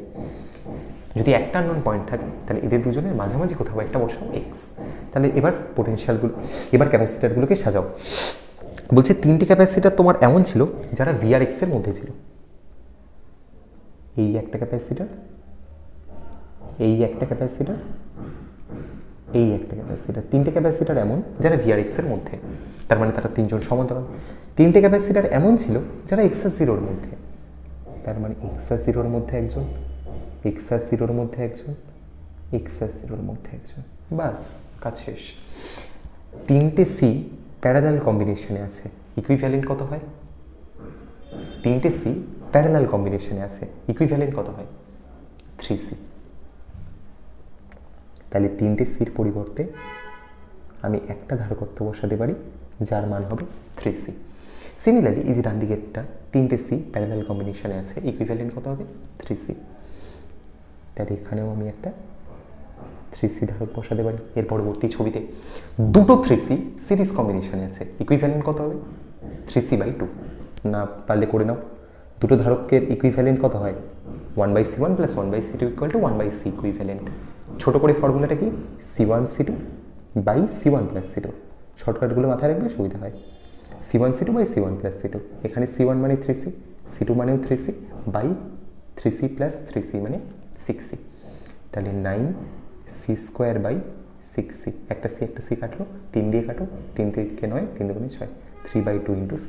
তাই বললাম না 3C/2, 3C/2 বা 3C/2 বা 3/2C একই জিনিস। তাহলে এই হচ্ছে আমাদের রাইট অ্যান্সার। তাহলে এ আর বি বিন্দুর মধ্যে তুল্য ধারকত্বের মান কত? 3C/2। তাহলে অঙ্কটা তুমি আর করার জন্য এরকম অঙ্ক দেখে ঘাবড়াবে না, এই অঙ্কগুলো খুব সহজ হয়। কী করবে? খালি যে দুটো পয়েন্টের মধ্যে বার করতে বলেছে তুল্য ধারকত্ব, তাদের মধ্যে একটা ব্যাটারি লাগাও মনে মনে, মানে দুটো পয়েন্টে দুটো ভোল্টেজ নাও, দিয়ে এটা ভি মানে এটা ভি, এটা ভি মানে আর কোথায়? এখানে ভি, এটা 0 মানে এখানে 0, আর কোথাও কিছু না। এটা একটা আননোন পয়েন্ট, এটা একটা আননোন পয়েন্ট, এটা একটা আননোন পয়েন্ট, তিনটেই একটা শর্ট ওয়্যার দিয়ে কানেক্টেড। তাই এখানে এক্স হলে এখানেও এক্স, এখানেও এক্স, ব্যাস VRX VRX VRX, এক্স আর 0 এক্স আর 0 এক্স আর 0, ব্যাস একটা প্যাটার্ন বানিয়ে নিলাম, ছবি এঁকে নিলাম। তিনটে সি প্যারালাল কম্বিনেশনে 3C, তিনটে সি প্যারালাল কম্বিনেশনে 3C, 3C সিরিজ কম্বিনেশনে, তার মানে 3C/2। তাহলে ইকুইভ্যালেন্ট ক্যাপাসিটেন্স হচ্ছে 3C/2। নেক্সট 9 নম্বর বলছে চিত্রে প্রদর্শিত বর্তনীতে ধারকটির আধান কত এবং সঞ্চিত শক্তির পরিমাণ কত? এই কোয়েশ্চেনটাও টেস্ট পেপারে অনেকবার পাবে। বলছে তোমার একটা ডায়াগ্রাম দিয়ে দিয়েছে ওরা, দিয়ে বলছে দুটো কোয়েশ্চেন, একটা হচ্ছে ধারকটার আধান কত, ধারকটার চার্জ কত, এবং সেই ধারকের সঞ্চিত শক্তির পরিমাণ কত, এই দুটো জিনিস বার করতে বলেছে। আচ্ছা, আধান বার করবো কী করে বা সঞ্চিত শক্তি বার করবো কী করে? ফর্মুলাটা দেখো, ফর্মুলা তো তোমার জানাই আছে। একটা ধারকে কতটা আধান স্টোর থাকে? Q = C × V। সির মান বলে দিয়েছে 10 মাইক্রোফ্যারাড। বাহ, ব্রিলিয়েন্ট। তাহলে ফ্যারাডে নিয়ে আসো, 10 × 10⁻⁶ × V। আচ্ছা, কোনোভাবে যদি ভিটা বার করতে পারি তাহলেই কাজ শেষ, কোনোভাবে যদি ভিটা পেয়ে যাই তাহলেই কাজ শেষ। সিমিলারলি সঞ্চিত শক্তি ইউ, একটা ধারকে কতটা পরিমাণ সঞ্চিত শক্তি থাকে? ½ CV²। সিটা জানি 10 × 10⁻⁶, মানে 10⁻⁵। ভিটা জানি না, ভিটা বার করতে হবে কিছু একটা করে। আচ্ছা, ছবিটা ভালো করে দেখো, একটা 3 ভোল্টের ব্যাটারি, তার সাথে 5 ওহম 10 ওহম পরপর লাগানো আছে পাশাপাশি, এবং 5 ওহমের সাথে সমান্তরালে একটা 10 মাইক্রোফ্যারাড লাগানো আছে। আমাদের 10 মাইক্রোফ্যারাডের অ্যাক্রসে পোটেনশিয়াল ডিফারেন্স লাগবে। আচ্ছা, 10 মাইক্রোফ্যারাডটা কার সাথে প্যারালাল আছে? 5 ওহমের সাথে। তাহলে আমি যদি 10 মাইক্রোফ্যারাডের দুপাশে পোটেনশিয়াল ডিফারেন্স জানতে চাই, তাহলে সেটাই 5 ওহমের দুপাশে পোটেনশিয়াল ডিফারেন্সের সাথে সমান। এক্স্যাক্টলি 10 মাইক্রোফ্যারাডের দুপাশে বিভব পার্থক্য 5 ওহমের দুপাশে বিভব পার্থক্যের সাথে সমান। তাহলে আমার উদ্দেশ্য 5 ওহমের দুপাশে বিভব পার্থক্য কত সেটা দেখা। সেটা দেখবো কী করে? কারেন্টের ডিরেকশন দিয়ে। বলছে দেখো, এইটা পজিটিভ টার্মিনাল, এটা নেগেটিভ টার্মিনাল, প্লাস থেকে মাইনাসের দিকে কারেন্ট যায়, কারেন্ট এখান দিয়ে বেরোলো, এত অব্দি এলো। এবার ও দেখবে ওর কাছে দুটো রাস্তা, একটা এদিকে যাওয়ার, একটা এদিকে যাওয়ার, একটা ধারকের মধ্যে দিয়ে যাওয়ার, একটা রেজিস্টারের মধ্যে দিয়ে যাওয়ার, তাই তো? যাবে না, ধারকের মধ্যে দিয়ে যাবে না। তার কারণ ধারকের মধ্যে দিয়ে ডিসি কারেন্ট কখনো ফ্লো হতে পারে না। মানে কারেন্ট এত অব্দি আসবে, ঠিক এসে তুমি ডিসাইড করবে যে এদিকে যাবো না এদিকে যাবো। বলছে যেই দেখবে এদিকে ধারক আছে, ও ওই পাথ একদম মানে বলে না ছায়া মারিয়ে চলবে না, ওরকম আর কি। 10 মাইক্রোফ্যারাডের ধারে কাছে যাবে না, সব কারেন্ট পাস করবে 5 ওহমের মধ্যে দিয়ে। যে কারেন্টটা 5-এর মধ্যে দিয়ে যাবে, তাহলে সেই কারেন্টই 10-এর মধ্যে দিয়ে যাবে। কোনো কারেন্টই 10 মাইক্রোফ্যারাডে ঢুকবেই না। তার ফলে এই 5 ওহমের মধ্যে দিয়ে যে পরিমাণ কারেন্ট যাচ্ছে, 10 ওহমের মধ্যে দিয়েও সেম পরিমাণ কারেন্টই যাচ্ছে। তাহলে 5 ওহম আর 10 ওহম আমাদের এখানে সিরিজ কম্বিনেশনে রয়েছে। তাহলে 5 ওহম এবং 10 ওহম দুজন শ্রেণী সমবায় রয়েছে। শ্রেণী সমবায় থাকলে ইকুইভ্যালেন্ট কত হয়? ইকুইভ্যালেন্ট রেজিস্ট্যান্স R1 + R2, 10 + 5 মানে 15 ওহম। ইকুইভ্যালেন্ট রেজিস্ট্যান্স পেয়ে গেলাম 15। ব্যাটারিটা কত ভোল্টের? 3 ভোল্টের, তাহলে ভোল্টেজ হচ্ছে 3। আচ্ছা, ব্যাটারি 3 ভোল্টের, রেজিস্ট্যান্স 15 ওহম, ইকুইভ্যালেন্ট, তাহলে সাপ্লাই কারেন্ট মানে কতটা কারেন্ট সার্কিট থেকে বেরোবে, ব্যাটারি থেকে বেরোবে, তার মান কত? I = ওহমের সূত্র অনুসারে V = IR, তাহলে I = V/R। V মানে হচ্ছে 3 ভোল্ট, R মানে হচ্ছে 15, 3/15 কাটলে 1/5 অ্যাম্পিয়ার। এই হচ্ছে আমাদের কারেন্টের মানটা, যে কারেন্টটা বেরোচ্ছে ব্যাটারি থেকে। এই হচ্ছে সেই I কারেন্টটা, যে কারেন্টটা বেরোচ্ছে ব্যাটারি থেকে। এবার সেই কারেন্টটাই তো 5-এর মধ্যে দিয়ে যাচ্ছে, তাহলে 5-এর দুপাশে বিভব পার্থক্য কত? বলছে ইজি, 5-এর দুপাশে বিভব পার্থক্য, সেটাকে ধরো V5 নাম দিয়ে দিচ্ছি, মানে 5 ওহমের দুপাশে বিভব পার্থক্য। তাহলে ভোল্টেজ মানে আমরা কি জানি? Current into resistance. 5 ওহমের মধ্যে দিয়ে কতটা কারেন্ট যাচ্ছে? 1/5 অ্যাম্পিয়ার। রেজিস্ট্যান্স কত 5 ওহমের? 5, তাহলে 5 কেটে গেলে 1 ভোল্ট। তাহলে আমাদের যে 5 ওহম তার দুপাশে বিভব পার্থক্যের মান 1 ভোল্ট। ব্যাস, 5 ওহমের দুপাশে বিভব পার্থক্য তুমি পেয়ে গেলে। এটাই তো দরকার ছিল। বলছে যতটা 5 ওহমের দুপাশে বিভব পার্থক্য, সেটাই 10 মাইক্রোফ্যারাডের দুপাশে বিভব পার্থক্য। তাহলে এই যে V, তার পরিবর্তে তুমি 1 বসিয়ে দাও। তার মানে একটা অ্যান্সার আসে 10⁻⁵ কুলম্ব, একটা অ্যান্সার আসে ½ CV²। C মানে হচ্ছে 10⁻⁵ ইন্টু V² মানে 1, তাহলে 10⁻⁵/2, মানে এটাকে তুমি লিখতে পারো 5 × 10⁻⁶ এত জুল, তাই না? একটা 10 দিয়ে গুণ করো, তাহলে 10 × 10⁻⁵, তাই তো? 10 নাহলে করে নাও ক্যালকুলেটারে। 10⁻⁵কে যদি 2 দিয়ে ভাগ করো, তাহলে সেটা আসে 5 × 10⁻⁶। তাহলে দুটো অ্যান্সার, একটা হচ্ছে কিউর মান 10⁻⁵ কুলম্ব, একটা ইউর মান 5 × 10⁻⁶ জুল। এই হচ্ছে আমাদের অঙ্কটা, বোঝা গেছে? ভালো অঙ্কটা, বেশ ভালো অঙ্কটা, এবং এই অঙ্কগুলো কিন্তু পরীক্ষায় আসার মতো অঙ্ক একদম। Next 10 number. একই আকারের 64টি জলের ফোঁটা মিলিত হয়ে একটি বড় ফোঁটা গঠন করে। যদি প্রত্যেকটা ফোঁটার আধানের মান প্রকৃতি একই হয়, তাহলে বড় ফোঁটাটার বিভব, ধারকত্ব এবং সঞ্চিত শক্তি নির্ণয় করো। খুব ইম্পর্টেন্ট কোয়েশ্চেন, 3 নম্বরের জন্য খুব ইম্পর্টেন্ট। বলছে একই আকারে 64টি জলের ফোঁটা মিলিত হয়ে একটা বড় ফোঁটা তৈরি করো। ঠিক আছে, তাহলে আমাদের গল্পটা এরকম যে আমাদের কাছে অনেকগুলো ছোট বাবেল আছে, 64খানা। সেই 64খানা বাবেলকে অ্যাড করে আমরা একটা বড় বাবেল তৈরি করেছি। তাহলে যখন এরকম অঙ্ক দেখবে, একটা চার্ট বানিয়ে ফেলো, একটা স্মল বাবেল, একটা বিগ বাবেল। ঠিক আছে, বলছে যে একই আকারে 64টি জলের ফোঁটা, তাহলে ছোট বাবেলগুলোর ব্যাসার্ধ যদি আমি স্মলার ধরি, ধরে নাও যে ছোট বাবেলগুলোর ব্যাসার্ধ হচ্ছে স্মলার, বড় বাবেলটার ব্যাসার্ধ ধরো ক্যাপিটাল আর। ছোট বাবেলগুলোর প্রত্যেকটা চার্জের মান সেম এবং নেচারটাও সেম। ধরেছি প্রত্যেকটা ছোট বাবেলের আধান হচ্ছে স্মল কিউ, বড় বাবেলটার আধান ধরে নাও ক্যাপিটাল কিউ। ছোট বাবেলটার বিভব ধরো স্মল ভি, বড় বাবেলটার বিভব ক্যাপিটাল ভি। ছোট বাবেলটার ধারকত্ব স্মল সি, বড় বাবেলটার ধারকত্ব ক্যাপিটাল সি। ছোট বাবেলটার সঞ্চিত শক্তি স্মল ইউ, বড় বাবেলটার সঞ্চিত শক্তি ক্যাপিটাল ইউ। আমাদের এদের সম্পর্ক বার করতে হবে, যে বড় ফোঁটাটার বিভব ছোট ফোঁটার বিভবের কত গুণ, বড় ফোঁটার ধারকত্ব ছোট ফোঁটার ধারকত্বের কত গুণ, বড় ফোঁটার সঞ্চিত শক্তি ছোট ফোঁটার সঞ্চিত শক্তির কত গুণ। তো সেটা কী করে করবো আমরা? বলছে খুব সিম্পল। সেই সব ক্যালকুলেশন করার জন্য তোমার এই দুটো জিনিসের মধ্যে সম্পর্ক লাগবে। একটা হচ্ছে স্মলারের সাথে ক্যাপিটাল আর, একটা হচ্ছে স্মল কিউর সাথে ক্যাপিটাল কিউ। যে ভাই ছোটো বাবেলের ব্যাসার্ধের সাথে বড় বাবেলের ব্যাসার্ধের সম্পর্ক কী, ছোটো বাবেলের চার্জের সাথে বড় বাবেলের চার্জের সম্পর্ক কী। তো কোয়েশ্চেন ওটা বলেই দিয়েছে যে 64খানা বাবেলকে অ্যাড করে আমরা বানিয়েছি একটা বড় বাবেল। তাহলে 64খানা স্মল কিউ অ্যাড হয়ে যদি একটা ক্যাপিটাল কিউ তৈরি করে, তাহলে সেই ক্যাপিটাল কিউর মান কত হবে, সেই বড় বাবেলটার আধার কত হবে না 64 ইন্টু স্মল কিউ। কারণ 64খানা ছোটো ছোটো চার্জ একসাথে মিশে একটা বড় আধান তৈরি করেছে ক্যাপিটাল কিউ। তাহলে 64 ইন্টু স্মল কিউ, এটাই হচ্ছে আমাদের ক্যাপিটাল কিউর মান। সিমিলারলি 64খানা স্মল আর মিলে একটা ক্যাপিটাল আর তৈরি করেছে, তাই তো? তার মানে ক্যাপিটাল আর = 64 ইন্টু স্মল আর। না, সেরকমটা না। কারণ গোলক যখন যুক্ত হয়, গোলক যখন অ্যাডিশন হয়, তখন তারা কিন্তু ব্যাসার্ধগত দিক দিয়ে হয় না, তারা আয়তনগত দিক দিয়ে হয়। গোলকের তো আয়তন আছে, সে যখন অ্যাড হয় তখন আয়তনগত দিক দিয়ে অ্যাড হয়। তার মানে তুমি এটা বলতে পারো যে volume of the big bubble আমাদের বড় বাবেলটার যে আয়তন, volume of the big bubble, সেটা 64খানা ছোট বাবেলের ভলিউমের সাথে সমান।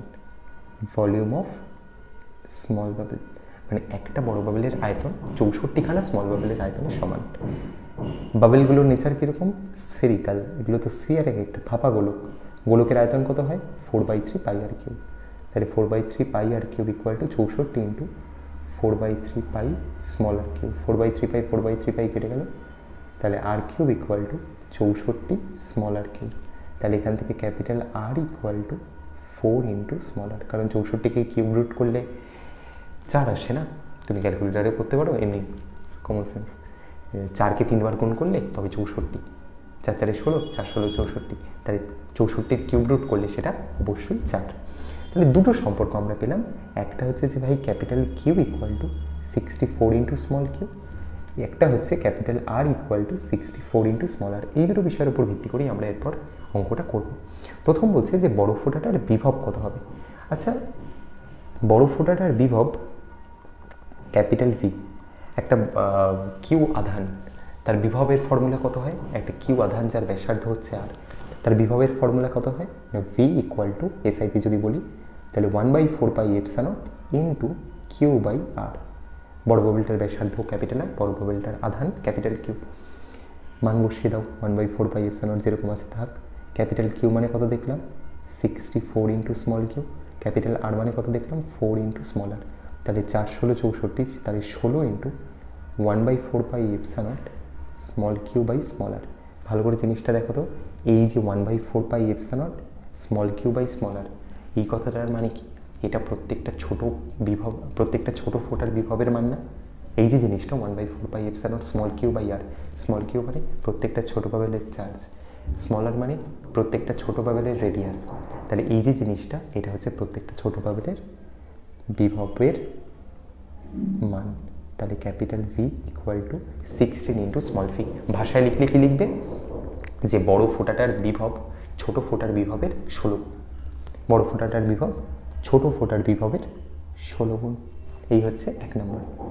দ্বিতীয় বলছে বড় ফোঁটাটার ধারকত্ব কত হবে। দেখো জিজ্ঞেস করেছে সেকেন্ড পার্ট ওটা, যে বড় ফোঁটার ধারকত্ব অর্থাৎ ক্যাপিটাল সি কত হবে। তো ক্যাপিটাল সির ফর্মুলা আমরা কি শিখেছি? ক্যাপিটাল সির ফর্মুলা আমরা কি জানি? এটা এক লাইনে হয়ে যায়, C equal to R, C equal to R. অথবা তুমি যদি চাও কিউ ইকুয়াল টু সিভি, সেটাতেও যেতে পারো, যা ইচ্ছে তোমার। ক্যাপিটাল সি মানে আমরা কি জানি? Capital Q by capital V.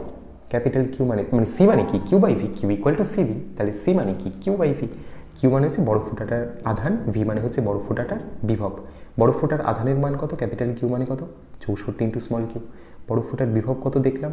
16 into small R, 16 into small V. তাহলে 4 16 64 মানে 4 into small Q by small V. আচ্ছা, স্মল কিউ মানে ছোট ফোঁটাটার চার্জ, স্মল ভি মানে ছোট ফোঁটাটার বিভব। তাহলে কিউ বাই ভি মানে সি, কিন্তু সেই সিটা ছোট হাতের সি।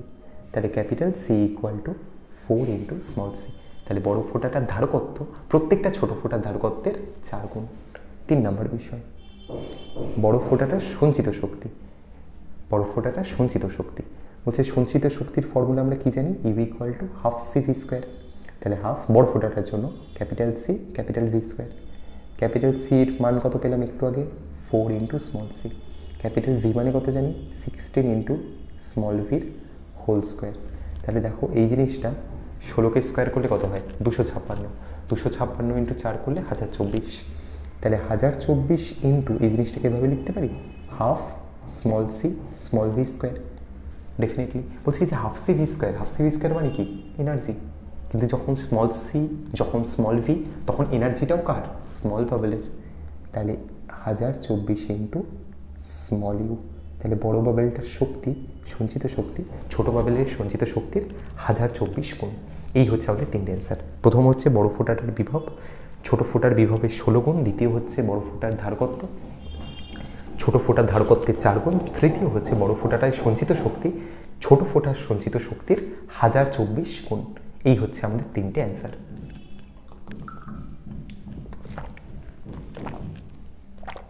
আশা করি বোঝা গেছে, একদম ক্লিয়ার। তো এই ছিল আমাদের 10টা নিউমেরিক্যাল ইলেকট্রোস্ট্যাট থেকে।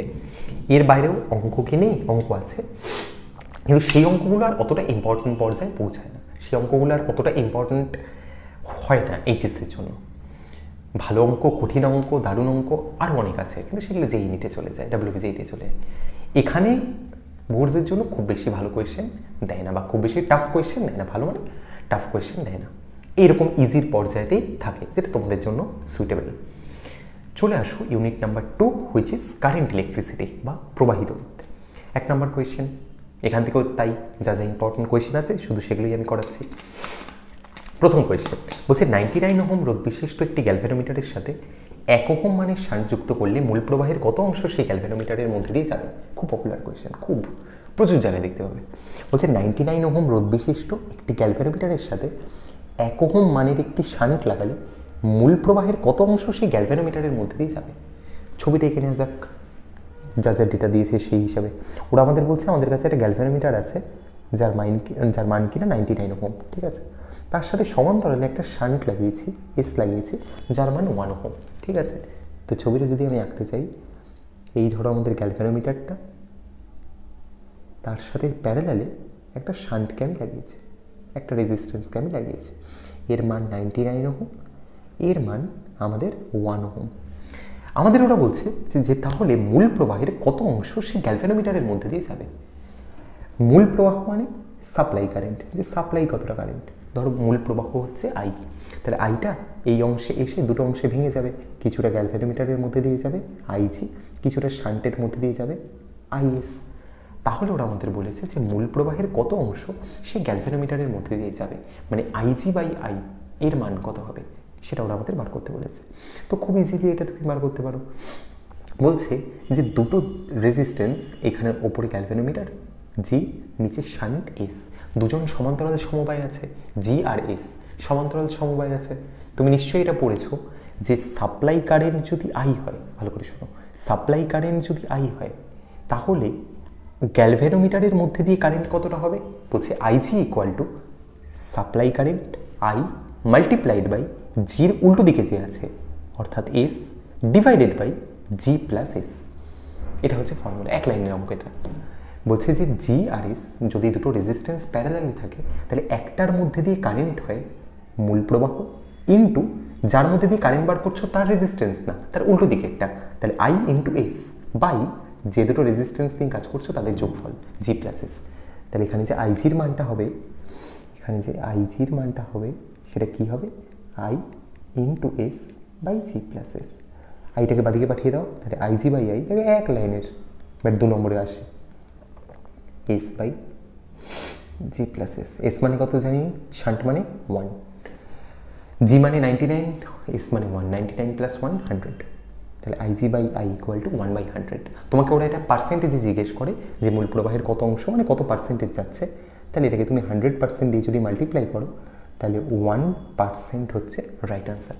তাহলে উত্তরটা হচ্ছে যে ভাই মূল প্রবাহের এক অংশ, মাত্র এক অংশ গ্যালভ্যানোমিটারের মধ্যে দিয়ে যাচ্ছে। মূল প্রবাহের মাত্র এক অংশ, মাত্র 1% গ্যালভ্যানোমিটারের মধ্যে দিয়ে যাচ্ছে। আর কত অংশ যাচ্ছে? 1/100 অংশ গ্যালভ্যানোমিটারের মধ্যে দিয়ে যাচ্ছে। খুব ইন্টারেস্টিং কোয়েশ্চেন, খুব ইম্পর্টেন্ট কোয়েশ্চেন 2 নম্বরের জন্য।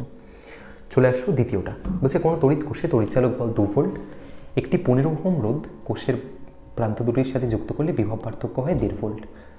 কোষের অভ্যন্তরীণ রোধ এবং নষ্ট ভোল্ট নির্ণয় করো।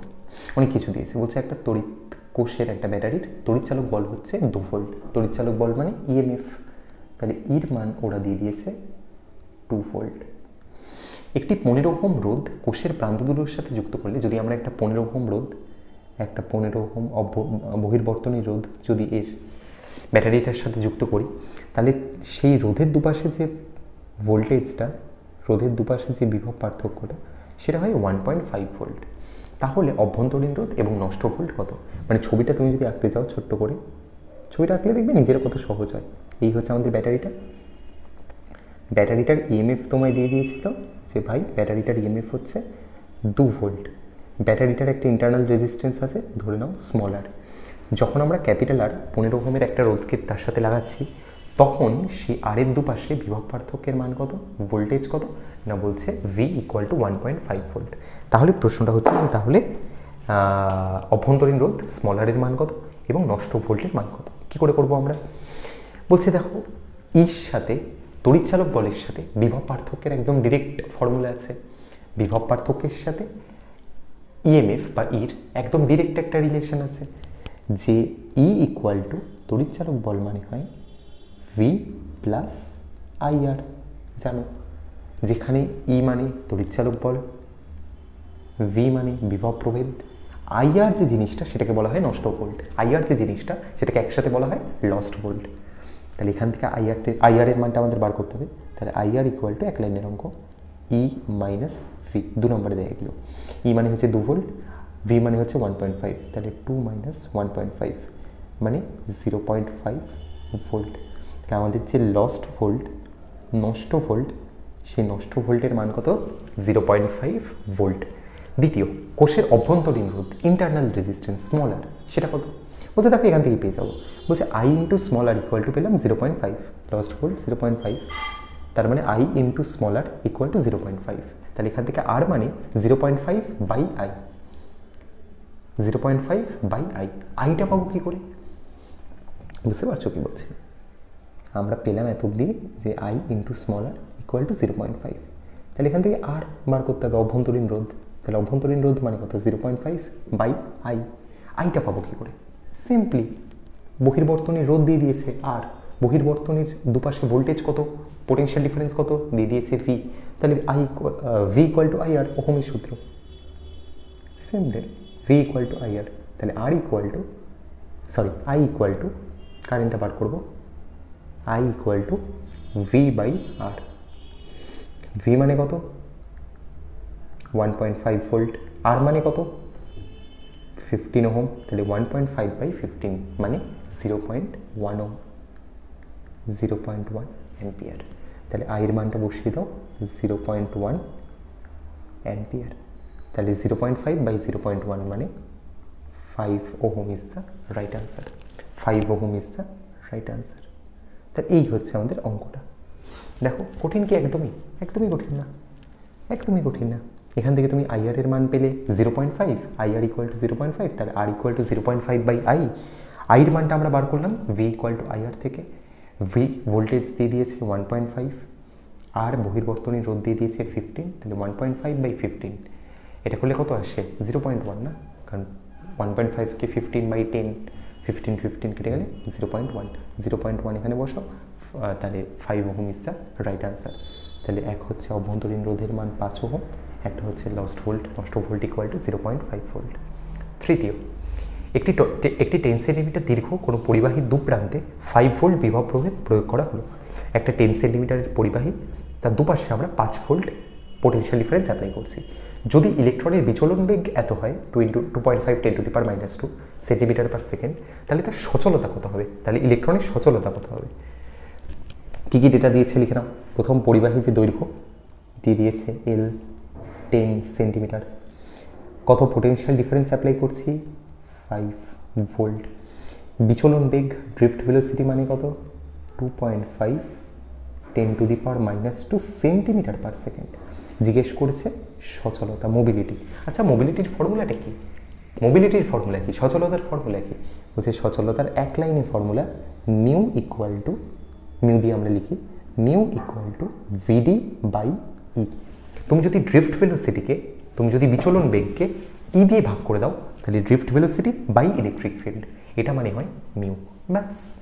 ভিডি মানে তুমি জানো 2.5 10⁻², না সেন্টিমিটার পার সেকেন্ড, সিজিএসে আছে, আর এটা এসআইতে আছে, তাহলে সব কিছুকে তোমাকে এসআইতে কনভার্ট করতে হবে। দেখো এটা সেন্টিমিটার, সিজিএস এসআইতে নিতে হবে, কারণ ভোল্টে আছে না, ভোল্টেজ, এটাও সিজিএসে আছে, তো সেন্টিমিটারগুলোকে আমাদের সব মিটারে নিতে হবে। তো 10 সেন্টিমিটারকে মিটারে নিতে গেলে 100 দিয়ে ভাগ করতে হয়, তাহলে 0.1 মিটার। এটা 5 ভোল্ট যেরকম আছে, ঠিক আছে, এখানেও তাই 100 দিয়ে ভাগ করো, তাহলে 10⁻²কে 100 দিয়ে ভাগ করলে 10⁻⁴ মিটার পার সেকেন্ড, বাস। তাহলে ভিডির মান তুমি পেয়ে গেলে 2.5 10⁻⁴ মিটার পার সেকেন্ড। বাই ই। বলছে ই তো এখনও জানি না, তড়িৎ ক্ষেত্র প্রাবল্যের মান কত সেটা তো এখনও জানি না, তো সেটা কি করে বার করব? বলছে ইর সাথে ভি সম্পর্কটা কি ছিল? ইলেকট্রিক ফিল্ডের সাথে বিভব পার্থক্যের সম্পর্ক, এই যে একটু আগে করলাম তখন, ই ইকুয়াল টু আমরা জানি V by L. Electric field intensity মানে পোটেনশিয়াল ডিফারেন্স বাই লেন্থ। তাহলে পোটেনশিয়াল ডিফারেন্স কত? 5 ভোল্ট, লেন্থ কত? 0.1 মিটার। তাহলে এটা 1/10, 0.1 মানে কি 1/10, উপরে উঠে গেলে 50 নিউটন পার কুলম্ব। এটা হচ্ছে আমাদের ইর মান। তাহলে তুমি মিউর ফর্মুলাটা বসাও finally, mu equal to 2.5 into 10⁻⁻4 by ইর পরিবর্তে বসাও 50। তাহলে এটা ক্যালকুলেট করলে কত আসে? 2.5কে যদি 50 দিয়ে ভাগ করো তাহলে 0.05, 0.05কে যদি 10⁻⁻4 দিয়ে গুণ করো তাহলে 5 ইন্টু 10⁻⁻6, 5 ইন্টু 10⁻⁻6। এবার আমাকে একটা কথা বলো, ইউনিট কি হবে, একক কি হবে, মিউর একক কি হবে? বলছে বার করে নাও না, কারণ একক না দিলে তো 1 নম্বর কাটবে, ওটা 2 থাকলে। তো একক কী করে বার করবো? বলছে যে VD by drift velocity by electric field. Drift ভেলোসিটির একক কি? ড্রিফট ভেলোসিটির একক কি? Metre per second, metre per second by E. Electric ফিল্ডের একক কি? Newton per coulomb by E, উল্টো আছে, তার মানে কুলম্ব পার নিউটন। এটাই রাখো, কোনো অসুবিধা নেই, এটাও ঠিক, অন্যভাবেও নিতে পারো।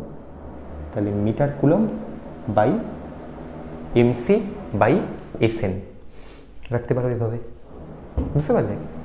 এভাবে রাখতে পারো। অনেকে বলতে পারে ভোল্ট পার মিটারে নিয়ে যান, তাহলে দেখতে সুন্দর লাগে জিনিসটা, ডেফিনেটলি। তুমি যদি এই জিনিসটাকে এটার থেকে বেটার না, হ্যাঁ ওটাই করো, দেখতে ভালো লাগে, এটা খাপচারা খাপচারা লাগছে। বলছে যে মিউ মানে drift velocity by electric field. Drift ভেলোসিটির একক মিটার পার সেকেন্ড, ইর একক ভোল্ট পার মিটার। ই মানে কি? Volt per metre. তাহলে ভোল্ট পার মিটারকে উল্টে দাও, তাহলে মিটার পার ভোল্ট, তাহলে metre square second to the power -1 volt to the power -1। এই হচ্ছে আমাদের মিউর মান, ঠিক আছে? এই হচ্ছে অঙ্কটা, খুব ইম্পর্টেন্ট অঙ্ক। এই ধরনের অঙ্ক খুব আসে। Mu equal to VD by কিচ্ছু না, ভিডির মান দিয়ে দেবে, কনভার্সন করে নাও, ইর মানটা বার করো ভি বাই এল দিয়ে, ব্যাস অঙ্ক শেষ। চলে আসো 4 নাম্বার। 1 মিলিমিটার স্কোয়ার প্রস্থচ্ছেদের একটি তামার তারের মধ্যে দিয়ে 0.21 অ্যাম্পিয়ার তড়িৎ প্রবাহ হচ্ছে। ওরা বলেছে একটা তামার তার আছে, তার ক্ষেত্রফল, প্রস্থচ্ছেদের ক্ষেত্রফল দিয়ে দিয়েছে 1 মিলিমিটার স্কোয়ার, এবং তার মধ্যে দিয়ে কতটা কারেন্ট যাচ্ছে 0.1 অ্যাম্পিয়ার। তারে মুক্ত ইলেকট্রনের বিচলন বেগ নির্ণয় করো। ড্রিফট ভেলোসিটির মান বার করতে বলেছে। প্রদত্ত তামায় মুক্ত ইলেকট্রনের সংখ্যা ঘনত্ব 8.4 10⁻28 মিটার টু দি পাওয়ার -3। তাহলে ওরা আমাদের কী কী দিয়ে দিয়েছে না, প্রথম দিয়ে দিয়েছে ভাই ওরা আমাদের এরিয়া, যে লুপটার এরিয়া কত, তারটার এরিয়া কত 1 মিলিমিটার স্কোয়ার। কতটা কারেন্ট তার মধ্যে দিয়ে ফ্লো হচ্ছে 0.21 অ্যাম্পিয়ার। ইলেকট্রনের সংখ্যা ঘনত্বকে আমরা স্মল এন দিয়ে রিপ্রেজেন্ট করি, জানো? তাহলে স্মল এনের মান কত দিয়েছে 8.4 10⁻28 metre to the power -3 metre to the power -3। তার মানে এসআইতে দিয়েছে। তাহলে তোমার যে শুরুতে মিলিমিটার ছিল সেটাকে তোমাকে মিটারে আনতে হবে। 1 মিলিমিটার মানে কত মিটার? এই জায়গাগুলো ভুল হয়ে গেল। 1 মিলিমিটার মানে 10⁻³ মিটার। 1000 দিয়ে ভাগ করলে তবে মিটার আসে না, 1 মিটার মানে 1000 মিলিমিটার। তাহলে 1 মিলিমিটার মানে কত 10⁻³ 1/1000। তাহলে 1 মিলিমিটার স্কোয়ার মানে 10⁻³ হোল স্কোয়ার, মানে 10⁻6 মিটার স্কোয়ার। অনেকে এখানে 10⁻³ বসিয়ে দেয়, আমি দেখেছি বহুবার। তাহলে 10⁻6 মিটার স্কোয়ার, বাস সবকটা এসআইতে চলে এলো। ফর্মুলা বসাও। ড্রিফট ভেলোসিটির ফর্মুলা তুমি কি জানো? একটাই ফর্মুলা জানো এখান থেকে, I equal to VD ENA. তাহলে এখান থেকে ভিডি ড্রিফট ভেলোসিটি মানে কত? I by ENA. আইর মান হচ্ছে 0.21 অ্যাম্পিয়ার, ই ইলেকট্রনিক চার্জ 1.6 10⁻⁻19 কুলম্ব, এন মানে বলে দিয়েছে 8.4 10⁻28, এরিয়া মানে হচ্ছে 10⁻6। এটাকে যদি আমরা ক্যালকুলেট করি তাহলে 1.6 10⁻19 মাল্টিপ্লাইড বাই 8.4 করো একসাথে করো, 10⁻28 মাল্টিপ্লাইড বাই 10⁻6, 13,440। 0.21 দিয়ে যদি এটাকে ভাগ করে দিই তাহলে এটা আসে প্রায় প্রায় খুব ছোট একটা সংখ্যা আসে 1.56 সরি 15.56,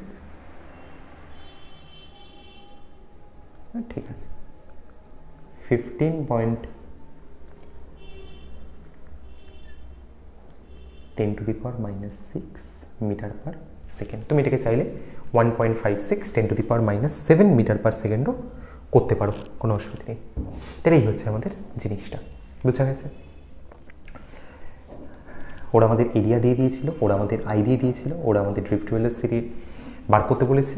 তাহলে আই ইকুয়াল টু VD/ENA, তাহলে VD ইকুয়াল টু I/ENA। আইয়ের মান বসাও, ই ইলেকট্রনের চার্জ জানো এটা, এন ইলেকট্রনের সংখ্যা ঘনত্ব দিয়ে দেবে, এরিয়া দিয়ে দেবে, জাস্ট মান বসাও 15.6 ইন্টু 10⁻⁻6 মিটার পার সেকেন্ড। তার কারণ বিচলন বেগ না, এটা ড্রিফট ভেলোসিটি, এটা তো ভেলোসিটি দিনের শেষে, তো ভেলোসিটি মানে কি হয় মিটার পার সেকেন্ড, তো এটা মিটার পার সেকেন্ড।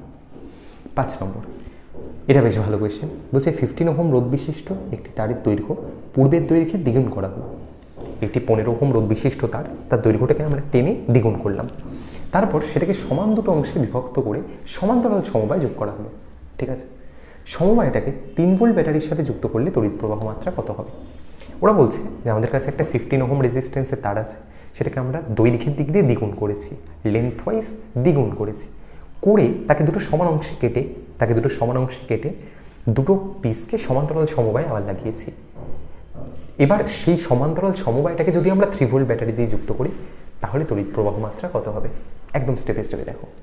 প্রথম একটা 15 ওহম রোধ বিশিষ্ট তার, সেটাকে দৈর্ঘ্যে দ্বিগুণ করা হয়েছে। আচ্ছা, তুমি এই থিওরেমটা নিশ্চয়ই পড়েছো যে কোনো একটা আর রেজিস্ট্যান্সকে তুমি যদি টেনে দ্বিগুণ করো তার দৈর্ঘ্য, এবং দ্বিগুণ না মানে ধরো এন গুণ করছো, তাহলে তার রোধ কত হয়, নতুন রোধ কত হয়? n² × r। এটা নিশ্চয়ই পড়েছো, কীভাবে আসে এটা বলেছি। বলছে যে ধরো একটা তার রয়েছে, তার ইনিশিয়াল দৈর্ঘ্য হচ্ছে L, ঠিক আছে আমি বলে দিচ্ছি, ইনিশিয়াল দৈর্ঘ্য হচ্ছে ধরো L, ইনিশিয়াল ক্ষেত্রফল ক্রস সেকশন এরিয়া হচ্ছে A, ক্ষেত্রফলটা হচ্ছে তার A, এবং তার রোধ হচ্ছে শুরুতে R। তুমি কি করলে? তাকে দৈর্ঘ্য n গুণ করে দিলে, তাকে n গুণ বাড়ালে, তাহলে নতুন দৈর্ঘ্য কত হবে? n × L।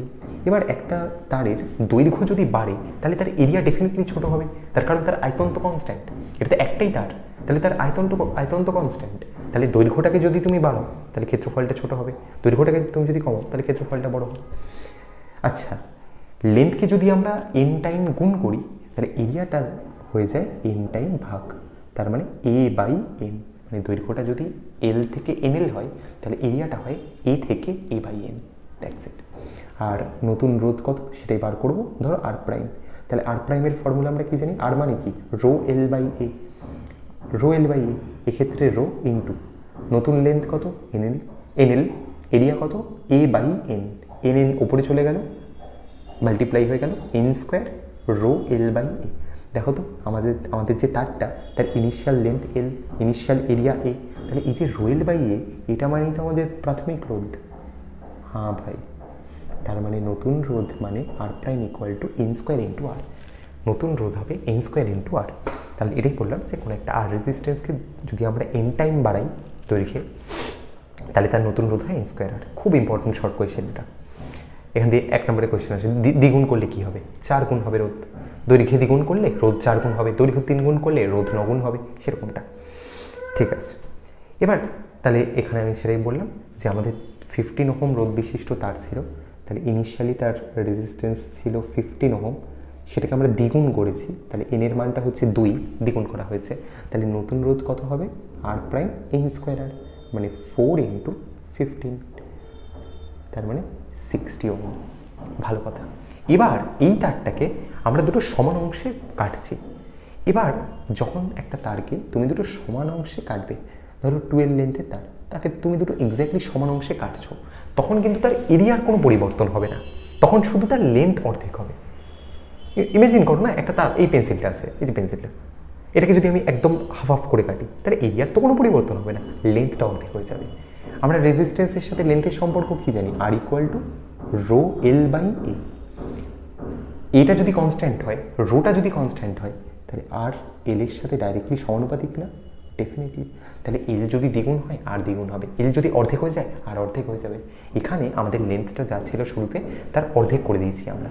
তাহলে আমাদের যে নতুন রোধগুলো হবে R1 এবং R2, যে দুটো তার আমরা পাবো, তাদের যে রোধ হবে R1 R2, সেটা এই 60 ওহমের ঠিক অর্ধেক হবে, কারণ দৈর্ঘ্য আমরা অর্ধেক করে দিয়েছি। বোঝা গেল? এই হচ্ছে আমাদের জিনিস R1 R2 30-30। এবার তাদেরকে সমান্তরাল সমবায়ে যুক্ত করা হয়েছে, তাদেরকে প্যারালাল কম্বিনেশনে যুক্ত করা হয়েছে। আচ্ছা, দুটো রোধকে যদি প্যারালাল কম্বিনেশনে লাগাও তাহলে ইকুইভ্যালেন্ট রেজিস্ট্যান্স কত হয়? R1 R2 30 × 30 by R1 + R2 30 + 30 2 × 2 3 × 6 15। তাহলে 15 ওহম ইজ আওয়ার অ্যান্সার। আর ইকুইভ্যালেন্ট, এবার এটা তোমায় জানতে চাইনি, তোমায় ওরা বলেছে যে এটাকে, এই সমবায়টাকে যদি আমরা একটা 3 ভোল্ট ব্যাটারির সাথে যুক্ত করি, তার মানে তোমায় ওরা ভোল্টেজ দিয়ে দিয়েছে ব্যাটারির 3 ভোল্ট, তুমি ইকুইভ্যালেন্ট রেজিস্ট্যান্স পেয়েছো 15, কারেন্ট পাবে না, তড়িৎ প্রবাহ মাত্রা আই মানে আমরা জানি V/R, ভি মানে হচ্ছে 3 ভোল্ট, আর মানে হচ্ছে 15 ওহম। তাহলে 1/5 ampere is our right answer. 1/5 ampere is our right answer. এই হচ্ছে আমাদের অঙ্কটা। অঙ্কটা ভালো অঙ্ক, অঙ্কটা প্রবলেমসের 2তে বা হর্সে ছিল, সেখান থেকেই নিয়েছি। তো অঙ্কটা কিন্তু ভালো অঙ্ক, টেস্ট পেপারেও আমি পেয়েছিলাম। এবং এই ধরনের কোয়েশ্চেন কিন্তু দেয় যে একটা তার আছে, দৈর্ঘ্য দ্বিগুণ করলাম, করে দুটো অর্ধেক কাটলাম, করে তাকে পিছু, মানে এই অঙ্কটা করালে কি হয়, অনেকগুলো কনসেপ্ট তোমার একসাথে ক্লিয়ার হয়ে গেল। ছোটো ছোটো n টাইমস বাড়ালে রোধ হয় n²R, সমান দুটো অংশে কাটলে এরিয়ার কোনো চেঞ্জ হয় না, সেই জিনিসগুলো, খালি লেন্থ অর্ধেক হয়। লেন্থ অর্ধেক হলে রেজিস্ট্যান্স অর্ধেক হয়ে যায়, লেন্থ দ্বিগুণ হলে রেজিস্ট্যান্সও দ্বিগুণ হয়ে যায়, যদি এরিয়া কনস্ট্যান্ট থাকে সেরকমটা। নেক্সট 6 নম্বর বলছে কারশফের সূত্র ব্যবহার করে আইয়ের মান বার করো। একটা লুপ দিয়েছে, KVL এর সাহায্যে, কারশফস লর সাহায্যে আমাদের আইয়ের মান বার করতে হবে।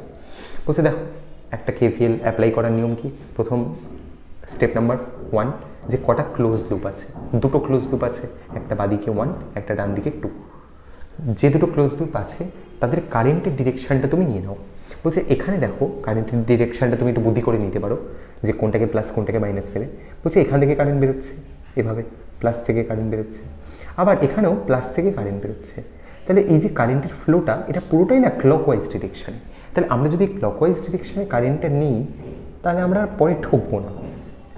আমরা যদি ক্লকওয়াইজ ডিরেকশানে আগে থেকে ধরে নিই যে লুপ 1-এ কারেন্ট I1 এবং সেই I1টা ক্লকওয়াইজ, তাহলে আর পরে আমাদের চেঞ্জ করতে হবে না। সিমিলারলি তুমি দেখো লুপ নাম্বার 2-তে বলছে এখান থেকে এটা প্লাস, তাহলে এখান থেকে কারেন্ট বেরোচ্ছে 2 × 2 আবার দেখো এটা প্লাস, তাহলে এখান থেকে কারেন্ট বেরোচ্ছে 2 × 2 তাহলে এই লুপটাতে কারেন্টের ডিরেকশনটা অ্যান্টি ক্লকওয়াইজ, এই লুপে কারেন্টের ডিরেকশনটা অ্যান্টি ক্লকওয়াইজ। তাহলে আমি যদি আগে থেকে অ্যান্টি ক্লকওয়াইজ ধরে নিই তাহলে আর আমায় পরে কষ্ট করতে হবে না, আমি আগে থেকে ধরে নিচ্ছি I2। এবার ভালো করে ছবিতে দেখো, বলছে I1 উপর থেকে নিচের দিকে যাচ্ছে, I2 উপর থেকে নিচের দিকে যাচ্ছে, আইটাও উপর থেকে নিচের দিকে যাচ্ছে। তার মানে আমাদের ছবি অনুসারে আমি বলতে পারি যে এই যে I, এটা বেসিক্যালি I1 + I2, I1 আর I2কে যোগ করলে I আসবে, কারণ I1 উপর থেকে নামছে, I2 উপর থেকে নামছে, I1 আর I2কে যোগ করলে তবেই I আসবে। I1 I2 বার করবো কী করে? KVL এর সাহায্যে। চলো লুপ নাম্বার 1-এ KVL লাগাও। বলছে রেজিস্ট্যান্সগুলো কত দিয়েছিল? ওহ রেজিস্ট্যান্স করা হয়নি, এক সেকেন্ড, আই থিঙ্ক 2 ওহম করেই ছিল, আই থিঙ্ক 2 ওহম করেই ছিল।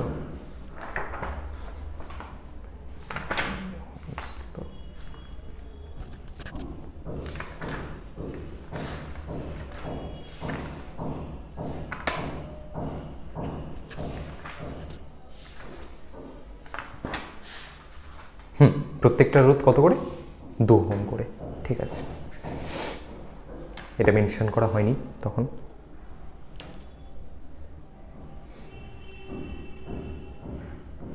এটাও 2, এটাও 2, মাঝেরটাও 2, ঠিক আছে। তাই লুপ নাম্বার 1-এ তুমি যদি KVL লাগাও তাহলে দেখো 2 ওহমের মধ্যে দিয়ে I1 কারেন্ট যাচ্ছে, তাহলে current into resistance 2I1 plus এই যে 2 ওহম তার মধ্যে দিয়ে কত কারেন্ট যাচ্ছে? I1 কারেন্ট যাচ্ছে।